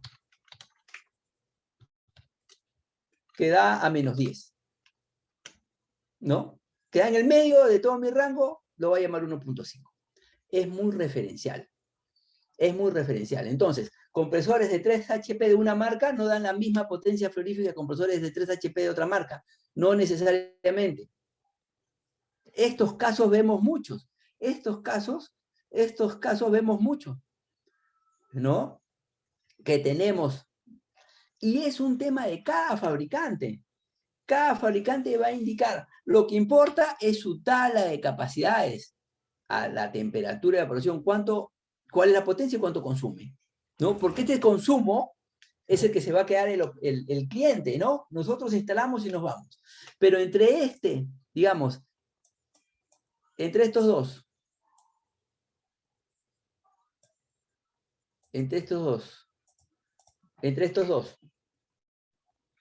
yo le instalo el Z. Porque él va a consumir kilowatts-hora. Los kilowatts por el tiempo de operación, ¿no? 20 horas de operación al día, 1.5 por 20. 30 kilowatts-hora al día va a consumir acá. Aquí va a consumir 40 kilowatts-hora. Y lo que él paga son los kilowatts-hora, ¿no? Entonces, nosotros podemos inclusive hacer ese análisis, ¿no? Y recomendar cuál es el más eficiente. Normalmente nos vemos solamente el costo de instalación, cuánto cuesta ese compresor, y si este compresor cuesta $10 menos, compramos este, aunque consuma más que el otro, ¿no? Porque nuestro problema terminó cuando instalamos, llegamos a la temperatura y nos fuimos. Pero el que se quedó con los gastos de operación fue el usuario, ¿no? Fue el cliente, ¿no? Entonces, si nosotros queremos dar una mayor asesoría, podemos hacer la cooperación si es que hay alternativas que lo permitan.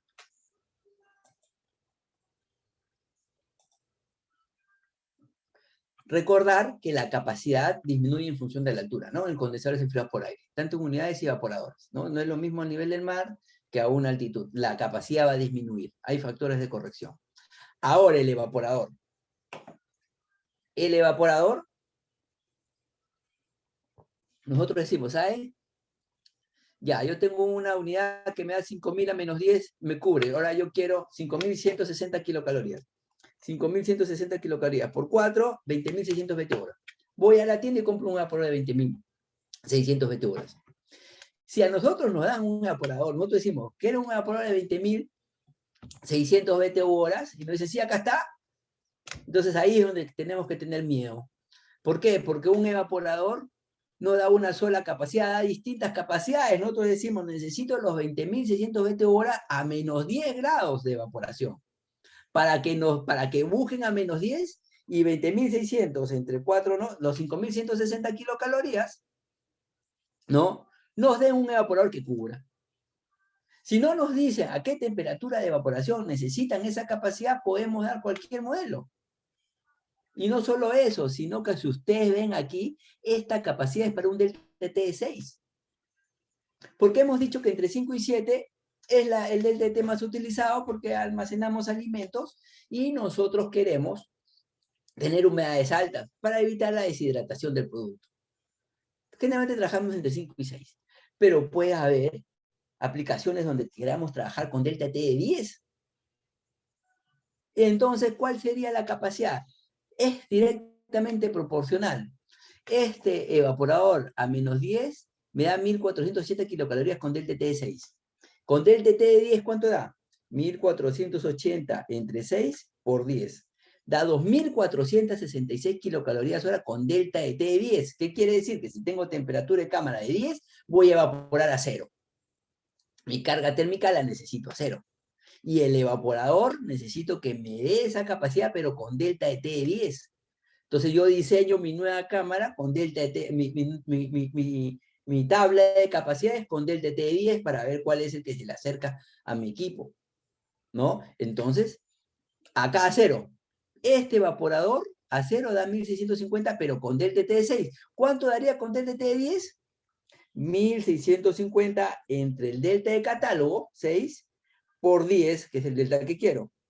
2750 kilocalorías hora. O sea que si cambiamos el delta de T, que es temperatura de cámara más temperatura de evaporación, ¿no? Si cambiamos ese delta de T, cambia la capacidad del equipo.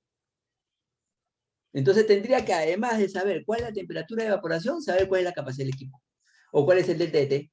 Además de la temperatura de evaporación, cuál es el delta de T con el que quiere trabajar. Y así nosotros vamos a seleccionar bien el evaporador.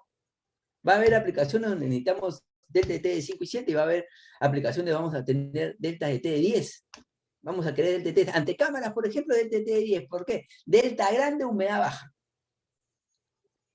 ¿No es cierto? En una cámara de congelados, yo tengo una antecámara. ¿Cuál es el problema en una cámara de congelados? Que me entre mucha humedad, la humedad se va a congelar. El piso se congela, las paredes se congelan, el evaporador se congela con mayor rapidez. Entonces, si yo abro la puerta y entra aire sin humedad, voy a minimizar esos riesgos. Si dejo la puerta abierta, igual voy a tener los problemas, pero minimizo los riesgos teniendo una antecámara donde yo haya seleccionado mi evaporador con un delta de T de 10. ¿No? Acá están los deltas, en función de las aplicaciones y las humedades relativas que queremos en el ambiente. Ahora, si queremos controlar fino esta humedad, sí tenemos que colocar humidificadores, ¿no? Pero con una buena selección de equipos vamos a evitar que se deshidrate más de lo debido, ¿no? Vamos a evitar que se deshidrate el producto. Delta de T de 4 a 5, 90%. ¿Y cuál es el delta de T? Es temperatura de la cámara menos temperatura de evaporación. La temperatura de evaporación depende de la aplicación. Y la temperatura de la cámara. La temperatura de cámara, habíamos visto que hay varias temperaturas. Y nosotros colocamos el sensor al retorno. El delta que estamos hablando es el delta de T1. Temperatura de entrada menos temperatura de evaporación. Cuando sale el evaporador, probablemente a 4 o 5 grados menos, es un dato empírico, ¿no? Ya es temperatura de salida.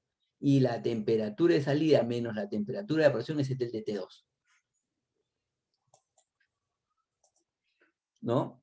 Acá, por ejemplo, vemos, ¿no? La capacidad del intercambio realmente es, ¿no? El área, la conductividad térmica por la diferencia de temperatura media logarítmica, ¿no?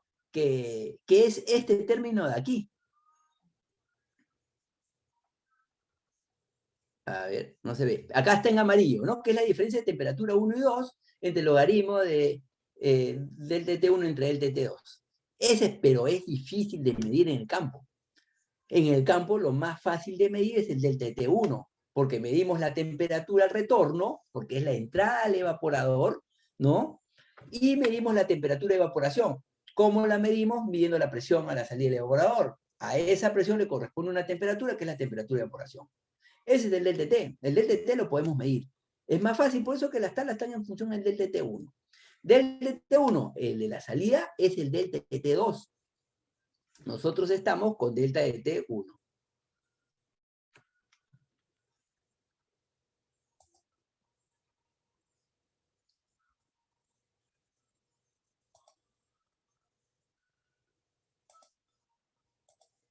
¿No? Con delta T1.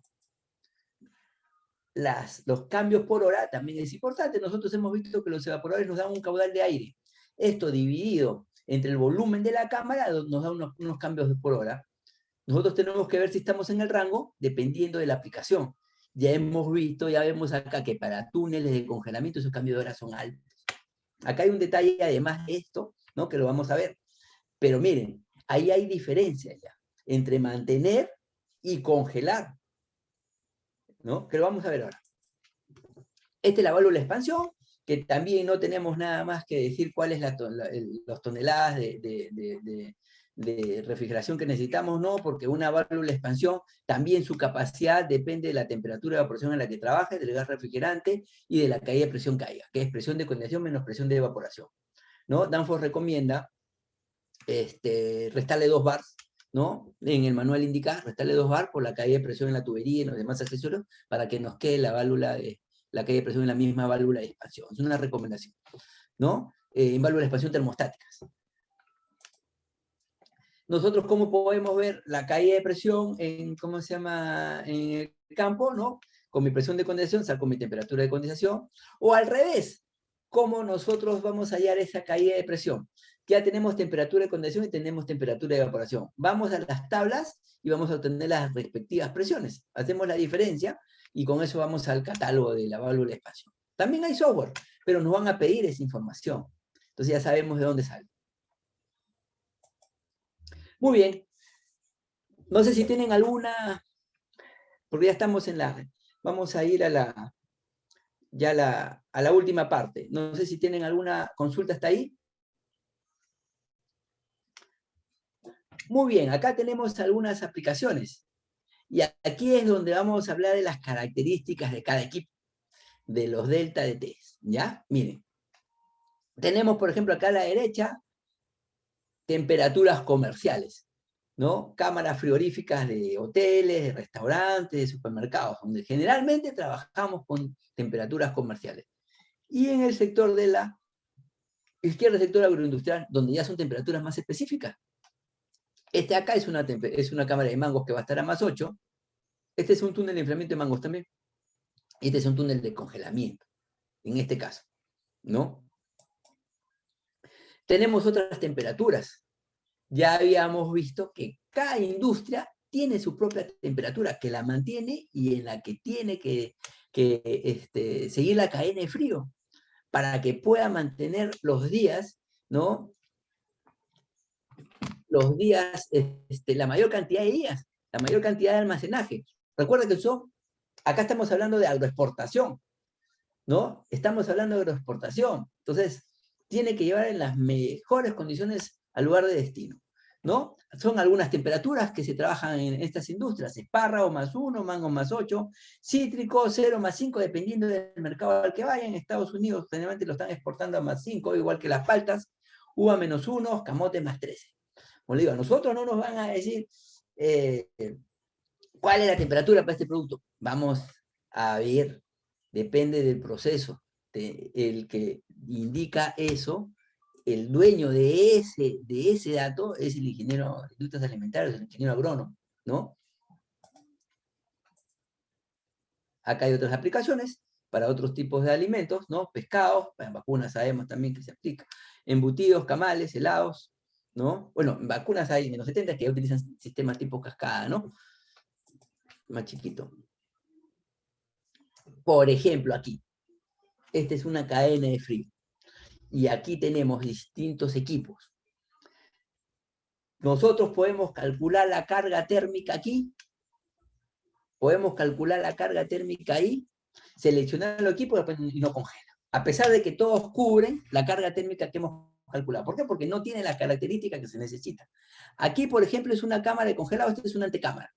En esta cámara de congelado, estos evaporadores tienen un caudal de aire adecuado para mantener la temperatura de la cámara. Tienen una separación de aletas entre 5 milímetros, 6 milímetros. Separación de aletas entre 5 y 6 milímetros. Se hace de hielo cada 4 horas, unos 15 o 20 minutos. Muy bien. Ese es el equipo comercial. Este de acá es un túnel de congelamiento. Vamos a congelar, vamos a cambiar de fase al producto. El agua que tiene, lo vamos a cambiar de fase. Lo vamos a cambiar de líquido a sólido. ¿No? Si nosotros ahí ponemos un evaporador con 5 milímetros, 6 milímetros de separación de aletas, se va a llenar de hielo rápidamente. Y si el proceso dura 12 horas, el proceso de congelamiento dura 12 horas, cada 4 horas va a parar para hacer el deshielo. En estos casos, nosotros tenemos que usar separación de aletas de 10 a 12 milímetros, para que después de hacer el proceso de congelamiento pare, se saque el producto y se descongele. Entonces, el proceso de congelamiento es continuo, y además tiene ventiladores de alto caudal de aire. Miren, acá en el dibujo vemos el tamaño del ambiente y el tamaño del evaporador. Acá vemos el tamaño del ambiente y realmente con un evaporador sería suficiente, solamente que este es producto terminado, se ha puesto 2 equipos. Si falla uno, prende el otro, es producto terminado. Acá es el evaporador del túnel, está ingresando, y estos son los 2 evaporadores de la cámara, ¿no? Ya ven que los caudales de aire son distintos, porque nosotros podemos tener un evaporador de la misma capacidad, pero si no tiene el caudal de aire no congela. No congela. Para congelar necesitamos una temperatura de aire de -30 y un alto caudal de aire para poder congelar. Acá en la cámara de almacenamiento de producto congelado tenemos -18 grados centígrados y un menor caudal de aire porque solamente vamos a recircular. El equipo del túnel, ¿no? Ya no tiene las mismas características de la cámara. Y en la antecámara vamos a tener también un equipo, pero con DLTT de 10. Acá podemos trabajar con DLTT de 5 o 6, tanto en la cámara como en el túnel, pero acá podemos trabajar con DLTT de 10. Va a tener una separación de aletas de 4 o 5 milímetros, si es que estamos trabajando a 10 grados o a 5 grados, ¿no? Pero vamos a trabajar con un delta grande. ¿Por qué? Porque queremos ayudar a la operación de los otros ambientes. Queremos que cuando abran la puerta entre aire con poca humedad. Porque en estos ambientes de baja temperatura, de -18, -30, ¿no? Si entra aire, bueno, en el túnel, mientras esté el proceso, va a estar cerrado. No hay carga por apertura de puertas porque eso va a estar cerrado siempre. Pero en la cámara congelada, donde vamos a estar abriendo y cerrando probablemente para sacar o ingresar mercadería, ¿no? Va a estar entrando aire también con humedad. Y eso se va a ir al evaporador. ¿Queremos minimizar esos riesgos? Colocamos nosotros entonces un equipo en la antecámara, pero con un DTT grande, para secar el ambiente. Del DTT grande, humedad baja en el ambiente. Del DTT chico, humedad alta en el ambiente. ¿No? Por ejemplo, aquí, es usual que quieran que en la cámara de almacenamiento de producto congelado ingresemos producto para congelar. Ese es un congelamiento lento y un congelamiento de mala calidad, ya lo vamos a ver. Recuerden que cuando nosotros calculamos la carga térmica, una de las formas es calcular la carga térmica al día y dividirlo entre el tiempo de operación. ¿No es cierto? Entre el tiempo de operación. El tiempo de operación va a depender del tipo de hielo que hagamos. Si va a ser de hielo por aire o de hielo eléctrico, comercialmente, ¿no? Entonces, estamos hablando acá primero de cámaras, ¿ya? El tiempo de operación depende del hielo por aire. Entonces, nosotros tenemos acá la separación entre aletas. ¿Qué nos dicen? ¿Qué nos recomiendan los fabricantes? Si la temperatura de operación va a ser arriba de -4, puede ser de hielo por aire, siempre y cuando la separación de aletas sea entre 4 y 5 milímetros, que es lo más comercial. Si es 6 milímetros, ¿no? Nosotros podemos tener de hielo por aire desde -6 para arriba, ¿ya? Pero si es de 4 o 5 milímetros, nosotros podemos tener de hielo por aire si evaporamos de -4 para arriba. Ya sabemos cómo hallar la temperatura de operación, temperatura cámara menos delta de T, y el delta de T depende de la humedad que queramos, ¿no? Si la temperatura de operación es menor que -4, ya es de hielo eléctrico. Dependiendo de eso, vamos a tener el tiempo de operación, 16 o 18 horas. Algunos, ¿no? Algunos manuales, algunos fabricantes usan 20 horas para ambos. sin problema. Cuando es túnel de congelamiento, se acostumbra a considerar de que el tiempo es continuo, o sea, acá tendríamos que poner 24 horas. ¿Ya? Es continuo, pero la separación entre aletas es de 10 a 12 milímetros. ¿Ya? Para que haya una buena congelación. ¿Cómo es un túnel de congelamiento? Un túnel de congelamiento, miren, hay dos formas, con el evaporador y la batería, o el serpentín y los ventiladores acá arriba, ¿no? Acá lo estamos viendo detrás de este carrito, o de estos productos, hay otra fila, ¿no? Hay otra fila ya. Normalmente se colocan al frente. Una o dos hileras está bien. 3 ya el ventilador sale muy grande, ¿no? Lo que necesitamos para seleccionar el evaporador es velocidad, necesitamos caudal de aire y caída de presión. Normalmente en estos túneles, ¿no? Trabajamos con velocidades de 3 a 4 metros por segundo.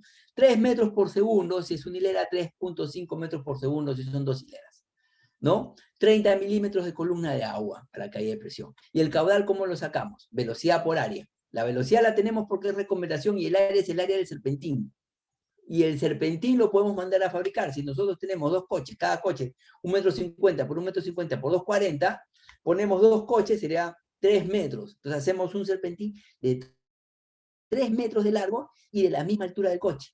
1,80 m, por decir, si el coche tiene 1,80 m. Entonces mandamos a fabricar un serpentín que ocupe los dos. ¿Por qué? Porque el producto se tiene que colocar frente al serpentín, frente a la batería, y obligar a que el aire pase por ahí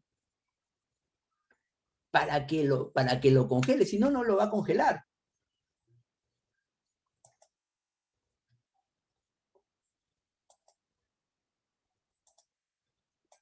Por ejemplo, aquí, el aire se va a pasar por acá. Acá va a haber menos tiempo de operación. Lo que tenemos que hacer es cubrir toda esta área. Este es un túnel de congelamiento, un supermercado también en Chorrillos.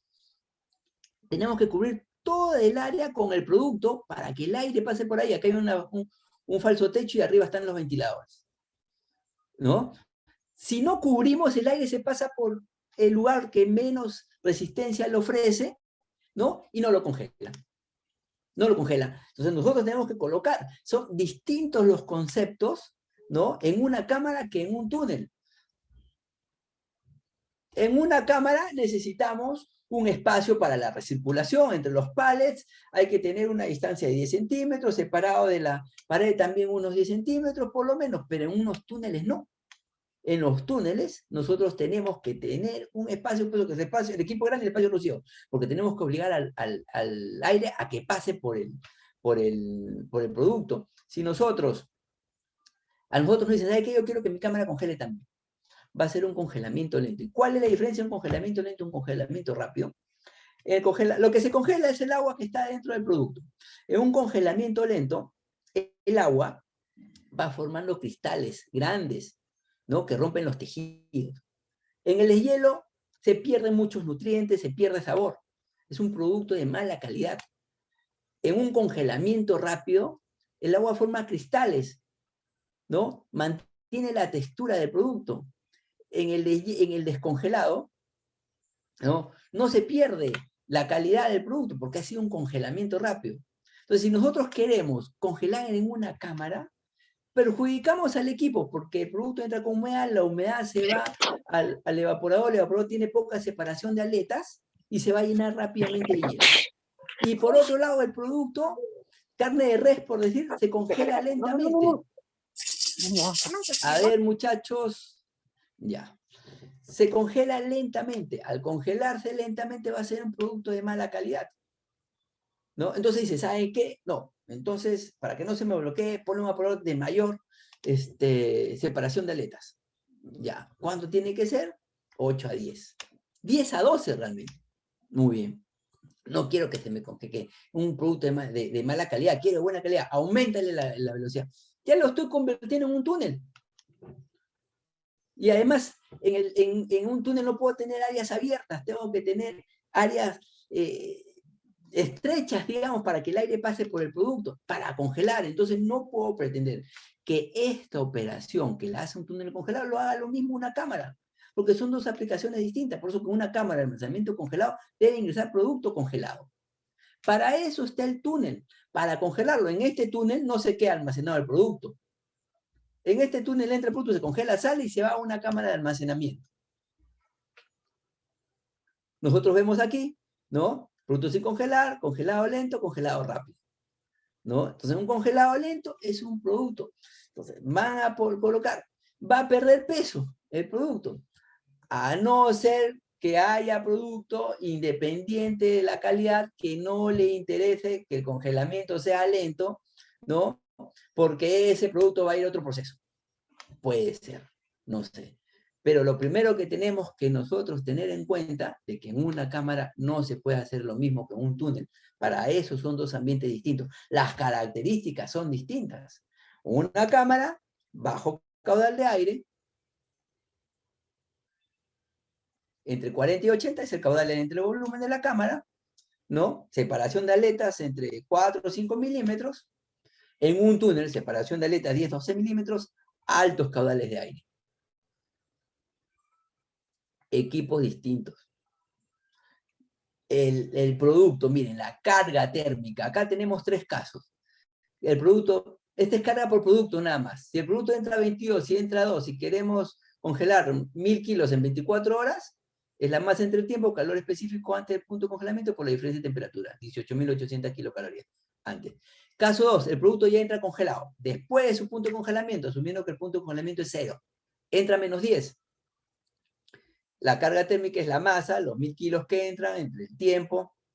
Bueno, el tiempo de proceso en este caso, ¿no? No es el tiempo de operación, este es el tiempo de proceso. 24 horas, ¿no? Calor específico después del punto de congelamiento, temperatura después del punto de congelamiento.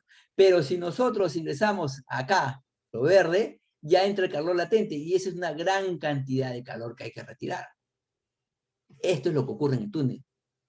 Y esto es lo que nos saldría en una cámara. A veces tienen una cámara chiquita que quieren congelar y sale una gran cantidad de calor, ¿no? Además que los equipos no son los adecuados, salen equipos muy grandes. O sea, es un proyecto que no tiene futuro, porque no es la aplicación. El que quiere su túnel de congelamiento les pide, yo quiero un túnel de congelamiento, que ya está acostumbrado a esos procesos. Ya sabe que tiene que tener un túnel y tiene que tener una cámara. Acá están los puntos de congelamiento. Acá hay una serie de información, ¿ya? Que hay en tablas. Pero aún sigue así, aún como le digo, así está en las tablas, sigue siendo referencial. Sigue siendo referencial. Acá hemos visto la diferencia. Miren, acá hay los túneles estáticos que hemos visto. También hay los abatidores que utilizan en restaurantes, en panificadoras, para congelar el pan, para congelar alimentos, ¿no? Ustedes saben que la proliferación, digamos, de microbios, de bacterias, ocurre entre 10 y 60 grados centígrados. En ese rango se proliferan las bacterias. Más arriba de 60 grados centígrados se empieza a morir. Más abajo de 10 grados centígrados, 4, 0 grados centígrados, la proliferación es lenta, ¿no? A menos 18 están durmiendo las bacterias. Los abatidores lo que hacen es congelar rápidamente el producto, o enfriarlo, si es que lo vamos a usar en 5 días, ¿no? Lo enfrían de 90 grados a 3 grados centígrados en 90 minutos. O si lo van a congelar de 90 a menos 18 grados en 270 minutos. Tienen que pasar ese rango de 10 a 65 grados centígrados rápidamente, ¿no? Un producto, cuando se cocina, se consume. No se puede quedar ahí en la intemperie. A 20, 22, 25 grados centígrados. Recuerden, entre 10 y 60 grados centígrados hay proliferación de bacterias. Entonces, cuando veamos nosotros ahí en las tiendas, ¿no? Unas comidas exhibiendo, no las comamos, ¿no? Hay lugares, hay países donde obligan a que tengan estos abatidores. Si la comida no va a ser consumida inmediatamente de haber sido cocinada, tiene que pasar por este proceso. Tiene que pasar por este proceso, ¿no? Para congelarse, ¿no? Rápidamente. Si se va a consumir a los 5 días, lo pueden enfriar a 3. ¿no? Hay otro tipo de congelamiento que tienen el IQF, que es una faja impermeable por donde pasa aire, generalmente para congelar productos pequeños, ¿no? Pero es de muy alta calidad, ¿no? Y hay congeladores a placa también, ¿no? Entonces, unos congeladores de unas plantas en Piura, ¿no? Para pescado. Con la última parte, cadena de fríos en la agroindustria, ¿no? Acá tenemos una planta, túneles de fríos, antecámaras y cámaras de almacenamiento. Acá es donde tenemos que tener cuidado.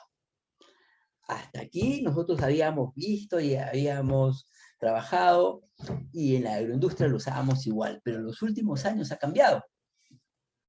¿Por qué les digo que los ingenieros agrónomos van haciendo mejoras? Quieren que su producto de esa planta tenga la mejor calidad. Entonces, por ejemplo, el arándano, ¿no? Ustedes saben que existe la anomalía del agua, ¿no? Los líquidos, cuando se enfrían, se contraen, cuando se calientan, se dilatan, ¿no es cierto?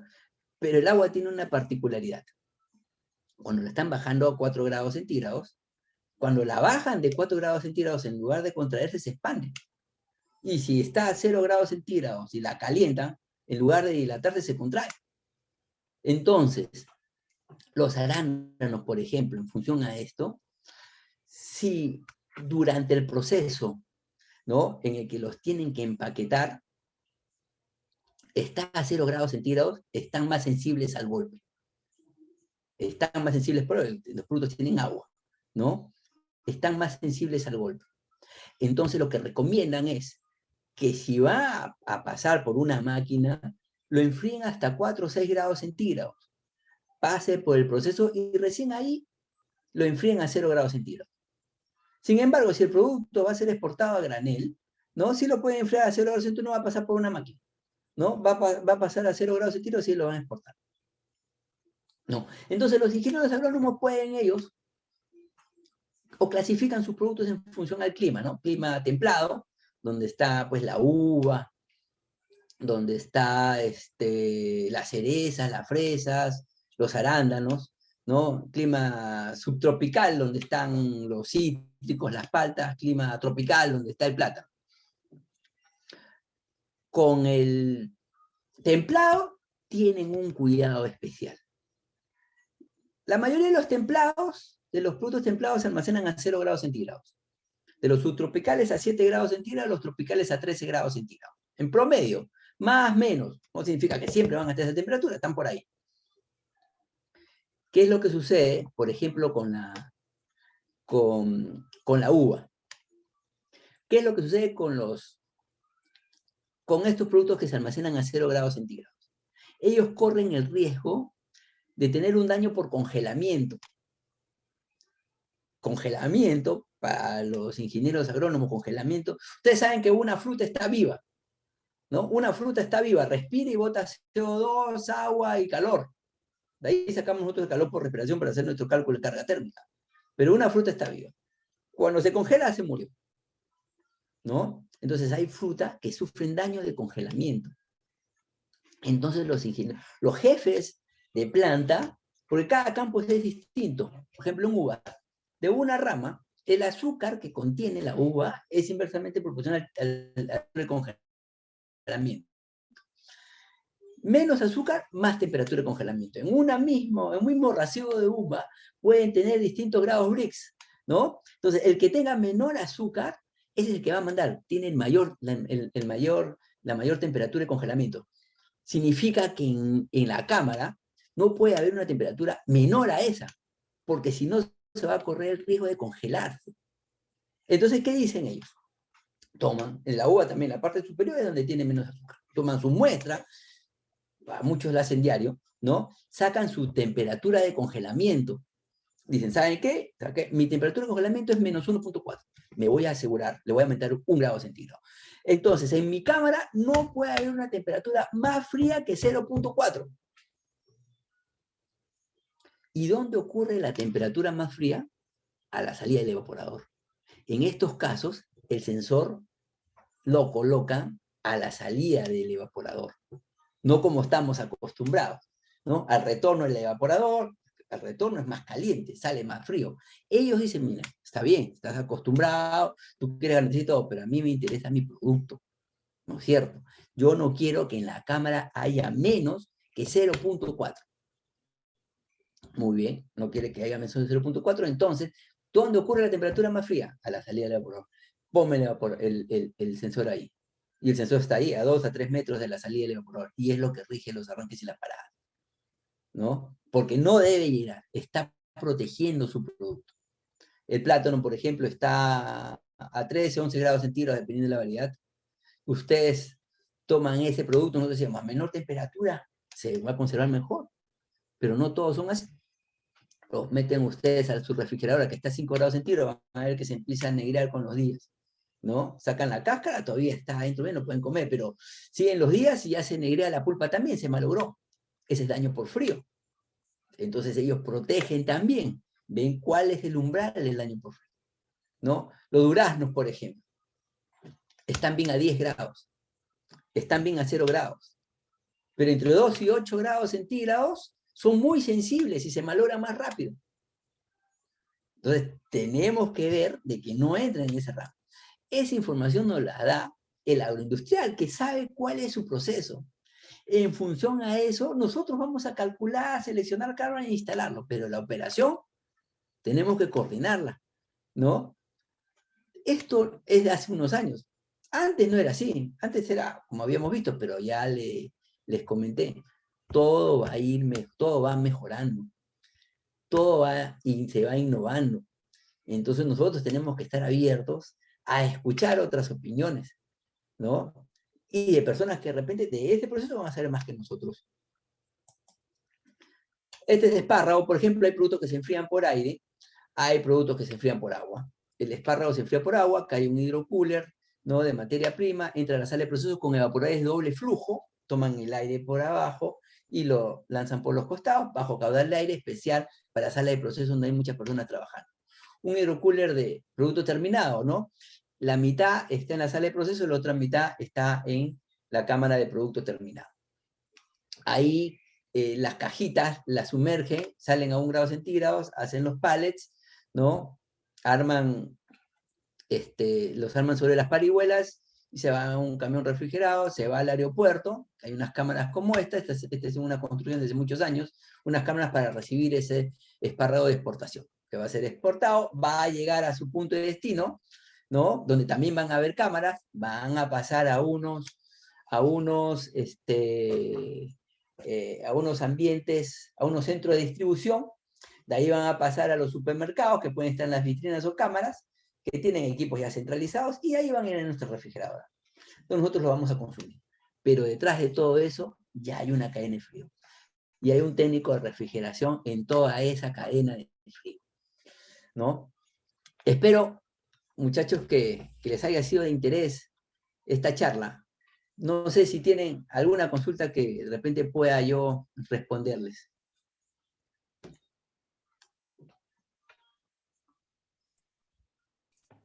Muchísimas gracias, ingeniero, por la charla. Yo creo que por aquí le fueron dejando algunas preguntas. A ver, ¿dónde está? ¿En el chat? Sí, ¿cómo A determinar ver. el caudal adecuado para la cámara de almacenamiento? Ya, el caudal adecuado, ajá, nos guiamos por esta tabla. El caudal, ustedes lo tienen de los ventiladores, ¿no es cierto? Entre el volumen, por decir,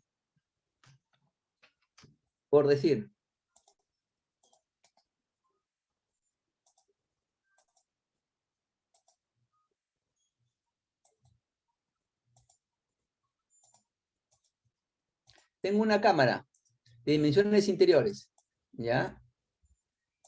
De almacenamiento de producto congelado. Dimensiones interiores, 4 por 4, 6 por 4 por 3, largo y ancho alto. Volumen interior,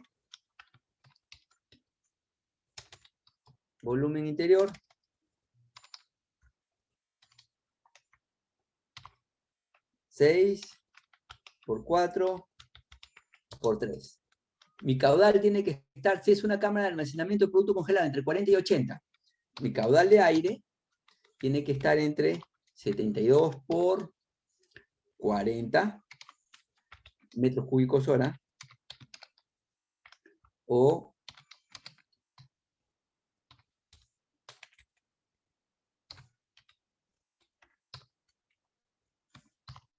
72 por 80, ¿no? Esté congelado, 80. 5.700 metros cúbicos hora. O al revés, ¿no? Nosotros tenemos esta acá y hemos seleccionado un evaporador.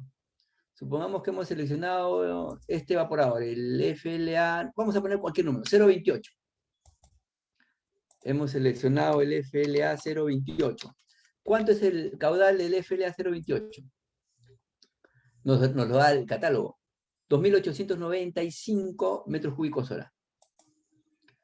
2.895 metros cúbicos hora. Entonces los cambios, ¿cuánto es? Este es 72 metros cúbicos, ¿verdad? Es el caudal del evaporador entre el volumen de la cámara. 40 está dentro del rango. Es una recomendación. En la práctica también pueden haber menores, de repente con menores o mayores caudales, pero están operando bien. Pero digamos que acá estamos en el rango seguro.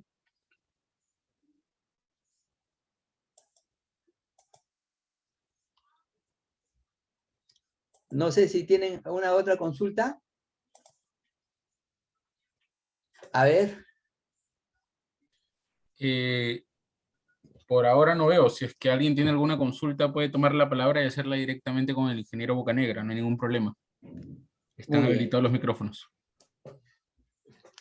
Hemos tenido 1 hora y media, hemos tratado de abarcar un abanico grande. Realmente este es para hablar largo y tendido de repente cada uno de los puntos, ¿no?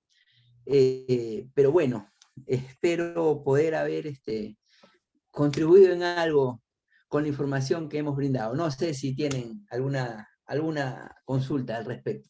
Ingeniero, por aquí hay otra consulta más. ¿Qué refrigerante se usa para la cámara de procesos a más 15 grados centígrados? Ya, muy bien, muy bien. Miren, antes, vamos a ver, antes ustedes saben, los clorofluorocarbonados, el R12 era el de alta temperatura, el R502 era el de baja temperatura. Después el R12 fue cambiado por el 134A, ¿no? Y el 502 fue cambiado por 404-507, ¿no? Pero estos gases refrigerantes todavía contribuyen al calentamiento global de la Tierra, no dañan la capa de ozono, pero contribuyen al calentamiento global de la Tierra, van a salir también, pero por ahora se están utilizando. El 134A, hidrofluorocarbonado, pero el R22 se quedó, trabajando en media temperatura, para salas de proceso, para aire acondicionado, ¿no? Porque era hidroclorofluorocarbonato. La molécula era más inestable, no llegaba tanto a la estratosfera y dañaba la capa de ozono, la dañaba, pero no tanto, ¿no? Por eso que el R22 también va a salir. Hubo un tiempo que se trabajaba solamente con R22. El 404 y 507 a baja temperatura, después pasó a media temperatura, y ahora ya se trabaja con 404 y 507 en salas de proceso en alta temperatura también, ¿no? Antes era R22, ahora es 404 y 507. En refrigeración utilizamos mucho esos gases refrigerantes. Particularmente prefiero el 507, porque es una mezcla azeotrópica. La puedo cargar como líquido, como vapor. Si se me escapa un poquito, la recargo. En cambio, un 404A, ¿no? Es una mezcla no azeotrópica. Tengo que cargarlo solamente como líquido, ¿no? Como líquido siempre es más rápido, ¿no? Pero esta tengo que cargar como líquido nada más. Si se escapa un poco, el fabricante nos recomienda que después, que si se ha escapado más del 30%, cambiemos todo. Pero si se escapa, nosotros realmente no vamos a ver qué porcentaje se escapó, ¿no? Entonces, si vemos que hay poca fuga, particularmente hemos hecho 2 o 3 cambios y ahí sí hemos sentido una baja de rendimiento tremenda. Se ha tenido que cambiar todo el gas refrigerante. Esta vez ya la cambiamos por 507, ¿no? Pero actualmente se utilizan los 2 gases, 404 y 507, para baja, media y alta temperatura. ¿Alguna otra consulta? Tenemos 2 consultas más. Ya, perfecto. Para los túneles de congelado, ¿qué tipo de gas se usa? Bueno, depende de la capacidad. Si son capacidades muy grandes, ya no podemos con 507. o 404 amperes. Ahora, actualmente, en toda la gama de refrigeración estamos usando 404 y 507. Pero cuando ya es muy alto, ya no encontramos equipos. Ahí ya no hay otra. Ahí entra, digamos, el amoníaco. Túneles de congelamiento de gran capacidad, 4 toneladas por día, 5 toneladas por día, ya utilizan sistemas de amoníaco, ¿no? Pero 1.500 kilos cada 12 horas, hasta 3.000 kilos por día, podemos utilizar sistemas con gases sintéticos, como el 507. Sí. ¿Qué nos recomienda en las paredes de piso y techo? ¿Qué material y qué espesor? Saludos. Creo que faltó la aplicación. Exacto. El espesor depende de la aplicación. Normalmente utilizamos paneles de poliestireno de 10 centímetros o sea, hay un espesor económico que nos indica qué espesor utilizar dependiendo de cada temperatura. Pero en el mercado no están todos los espesores. ¿Qué es lo que más se utiliza en el mercado? Si es poliestireno de alta densidad, 20 kilos por metro cúbico, ¿no? Porque las cargas térmicas están generalmente, digamos, considerando una densidad y una conductividad térmica del poliestireno de 20 kilos por metro cúbico. Si es fresco, ¿no? 0 grados centígrados para arriba, 10 centímetros. Y si es congelado, 20 centímetros de poliestireno. Si es poliuretano, 80 milímetros de espesor para fresco, 100 milímetros para congelado, menos 18 grados centígrados, 150 milímetros para túnel de congelamiento. ¿Ya? Si estamos en un primer piso y abajo hay tierra nada más, no necesitamos aislar el piso para las cámaras de fresco. Sí para las cámaras de congelado. Si estamos en un segundo piso, ¿no? Y abajo hay un sótano o hay otro piso, ahí sí necesitamos aislar el piso de las cámaras de fresco y de las cámaras de congelado, si no hay condensación, ¿no? En el piso de abajo empieza a aparecer una mancha de condensado al mes, 2 meses, ¿ya? Pero esos son los espesores más... Sala de procesos, por ejemplo, 75 milímetros de poliestireno, ¿no? Podría ser 50 milímetros de poliuretano, pero hay veces pues no tiene consistencia mecánica, ¿no? Entonces igual se le da un poco más de mayor espesor, pero ya no por temperatura, sino por darle la consistencia, ¿no? Dependiendo de la altura de la sala de procesos son de 3,5 o 4 metros de altura en la agroindustria, ¿no? En supermercados y todo sí son más cortos, son de 2,40 metros, lo que tiene un piso, ¿no? ¿Alguna otra pregunta? Por ahora no tenemos otra pregunta. Si alguno quiere hacerla, como les repito, pueden hacer uso del micrófono. Si no, de repente, Alfredo Escárate por ahí tiene alguna pregunta.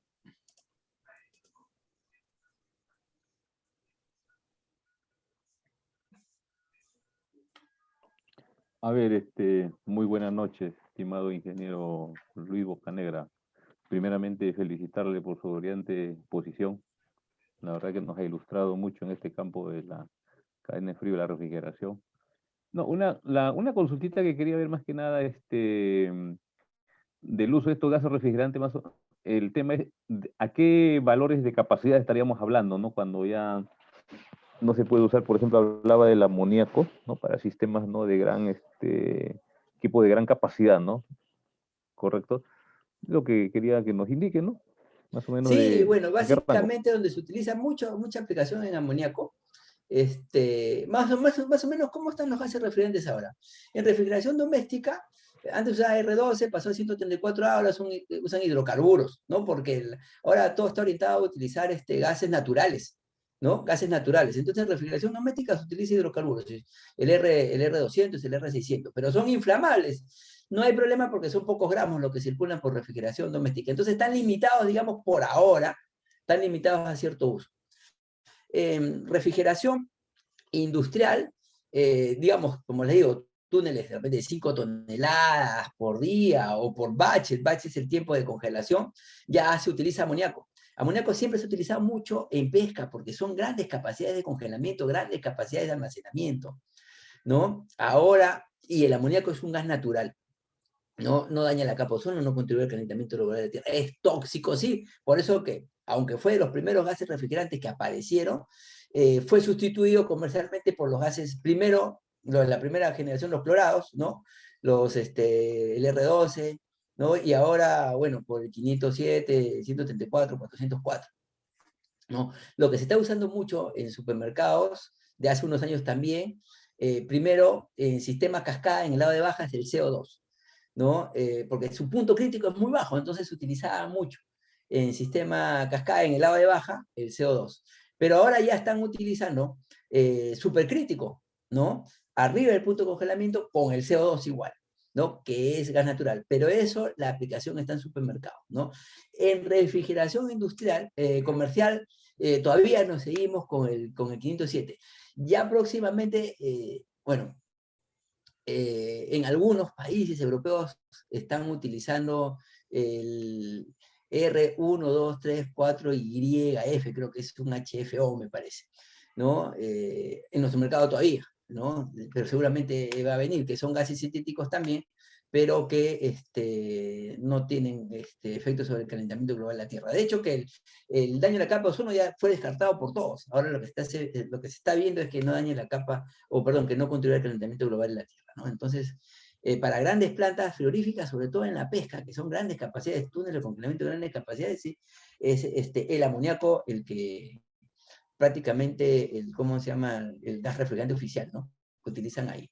En agroindustria también están utilizando, ¿no? En grandes capacidades, pero muchas veces, como es tóxico, se limita a la sala de máquina, y en la sala de máquina se aprovecha el amoníaco para enfriar de repente un glicol, ¿no? Y este glicol pasea por los evaporadores, que ya no son evaporadores porque ya no evaporan nada, sino un intercambiador de calor, ¿no? Pasa por ahí para enfriar los ambientes, ¿no? De manera, digamos, un refrigerante secundario, ¿no? Lo utilizan ahí también, ¿no? Hay varias composiciones, digamos, que hay en el mercado, en todo este rango que hay de refrigeración, ¿no? En comercial todavía estamos ahí, ¿no? Con los sintéticos, ¿no? Salvo los supermercados, como digo, que ya usan ya el CO2. Pero en cámaras frigoríficas con sistemas independientes, ¿no? Todavía nos mantenemos ahí, ¿no? Porque el CO2 sigue siendo todavía un sistema caro, ¿no?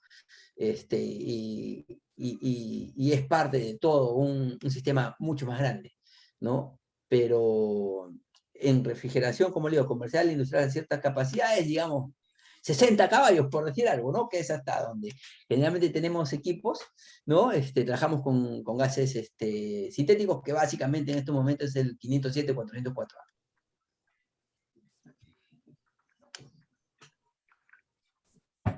Tenemos otra pregunta de el ingeniero Carlos Uceda. Carlitos. La aplicación del glicol, ¿hasta qué temperaturas de congelación se puede ulitzar? El glicol Ya. como enfriamiento secundario. Aclara. Ya, hasta donde yo tengo conocimiento, sí, hasta, a ver, hay una proporción que la puedes usar hasta temperaturas de congelamiento, hasta donde yo sé, hasta temperaturas de menos 18 grados centígrados. Lo que sí no sé cuál es la composición, ¿no? Pero sí lo puedes utilizar hasta cámaras de menos 18 grados centígrados. Más abajo sí no lo sé, ¿no? Pero cámaras de menos 18 grados centígrados sí sé que ya, que lo utilizan.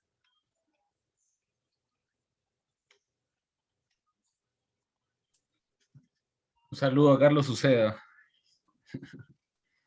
Carlitos. No sé si hay alguna otra pregunta.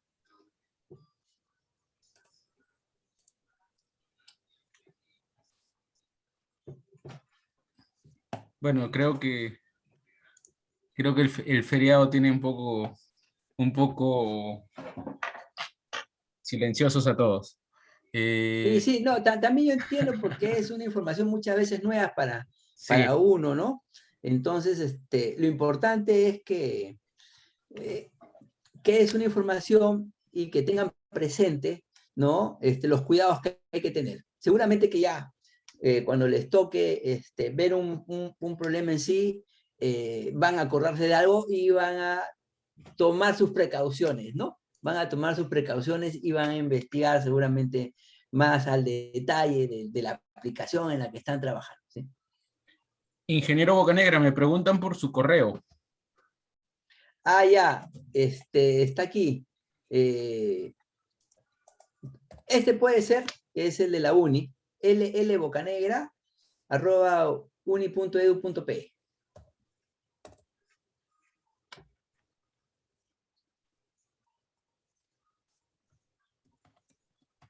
Ah, el de la universidad no lo tengo. Es lbocanegra, @ L Bocanegra, sí. @uni.edu.pe.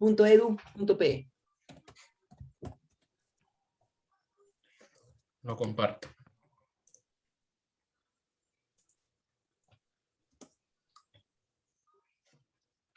Correcto. Ingeniero Bocanegra, muchísimas gracias por su presentación, como siempre, y como se lo comentaba al inicio, me escapé de sus clases en la universidad, pero ahora sé que me perdí una buena cátedra. Gracias, gracias a todos por la asistencia. Les agradezco de verdad que hayan estado acompañándonos en esta charla. A ver, por aquí llegó una pregunta un poco tarde. Vamos a A terminarla ver. y cortamos. Para aplicaciones de productos hidrobiológicos, ¿qué temperatura es la adecuada? Ya. Y si no se va a utilizar materiales innovadores para el aislamiento. Ah, y si se requiere utilizar materiales innovadores para el aislamiento, ¿cuál de ellos Sí. sugiere? Ya, ojo, ojo, ojo. Productos hidrobiológicos está dentro de la pesca, ¿no? Está dentro de todo ese sector de la pesca. Y ya recuerden, nosotros somos técnicos mecánicos, no somos de industrias alimentarias. Lo que le puedo decir es solamente una sugerencia. El que va a saber cuál es la temperatura adecuada de determinada variedad de producto es el ingeniero a cargo de la producción, ¿no? Lo que sé que los productos de pesca o hidrobiológicos en congelados se mantienen a -18, ¿no? Y en fresco se mantienen a 0 grados centígrados. Y con el aislamiento sigue siendo lo mismo. En pesca es muy utilizar el poliuretano. En pesca es muy utilizar el poliuretano porque es congelado. Si tendríamos que usar poliestireno de 20 centímetros, ¿no? Mejor utilizar poliuretano de 10 centímetros o 15 centímetros para los túneles de congelamiento. Y agroindustria sí utilizan bastante el poliestireno, ¿no? Porque son más aplicaciones de media temperatura, fresco, y utilizan poliestireno de 10 centímetros. Sí. No sé, Alfredo, de repente algunas palabras de despedida.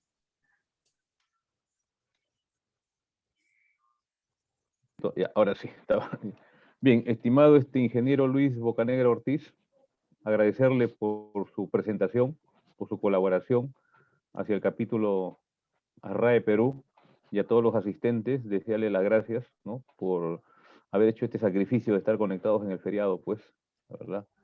Y sinceramente los invitamos a estar pendientes en nuestras redes sociales, porque vamos a continuar con diferentes charlas a través, pues, de las diferentes especialidades que tiene esta interesante rama, ¿no? De la refrigeración, calefacción, aire acondicionado, ¿no?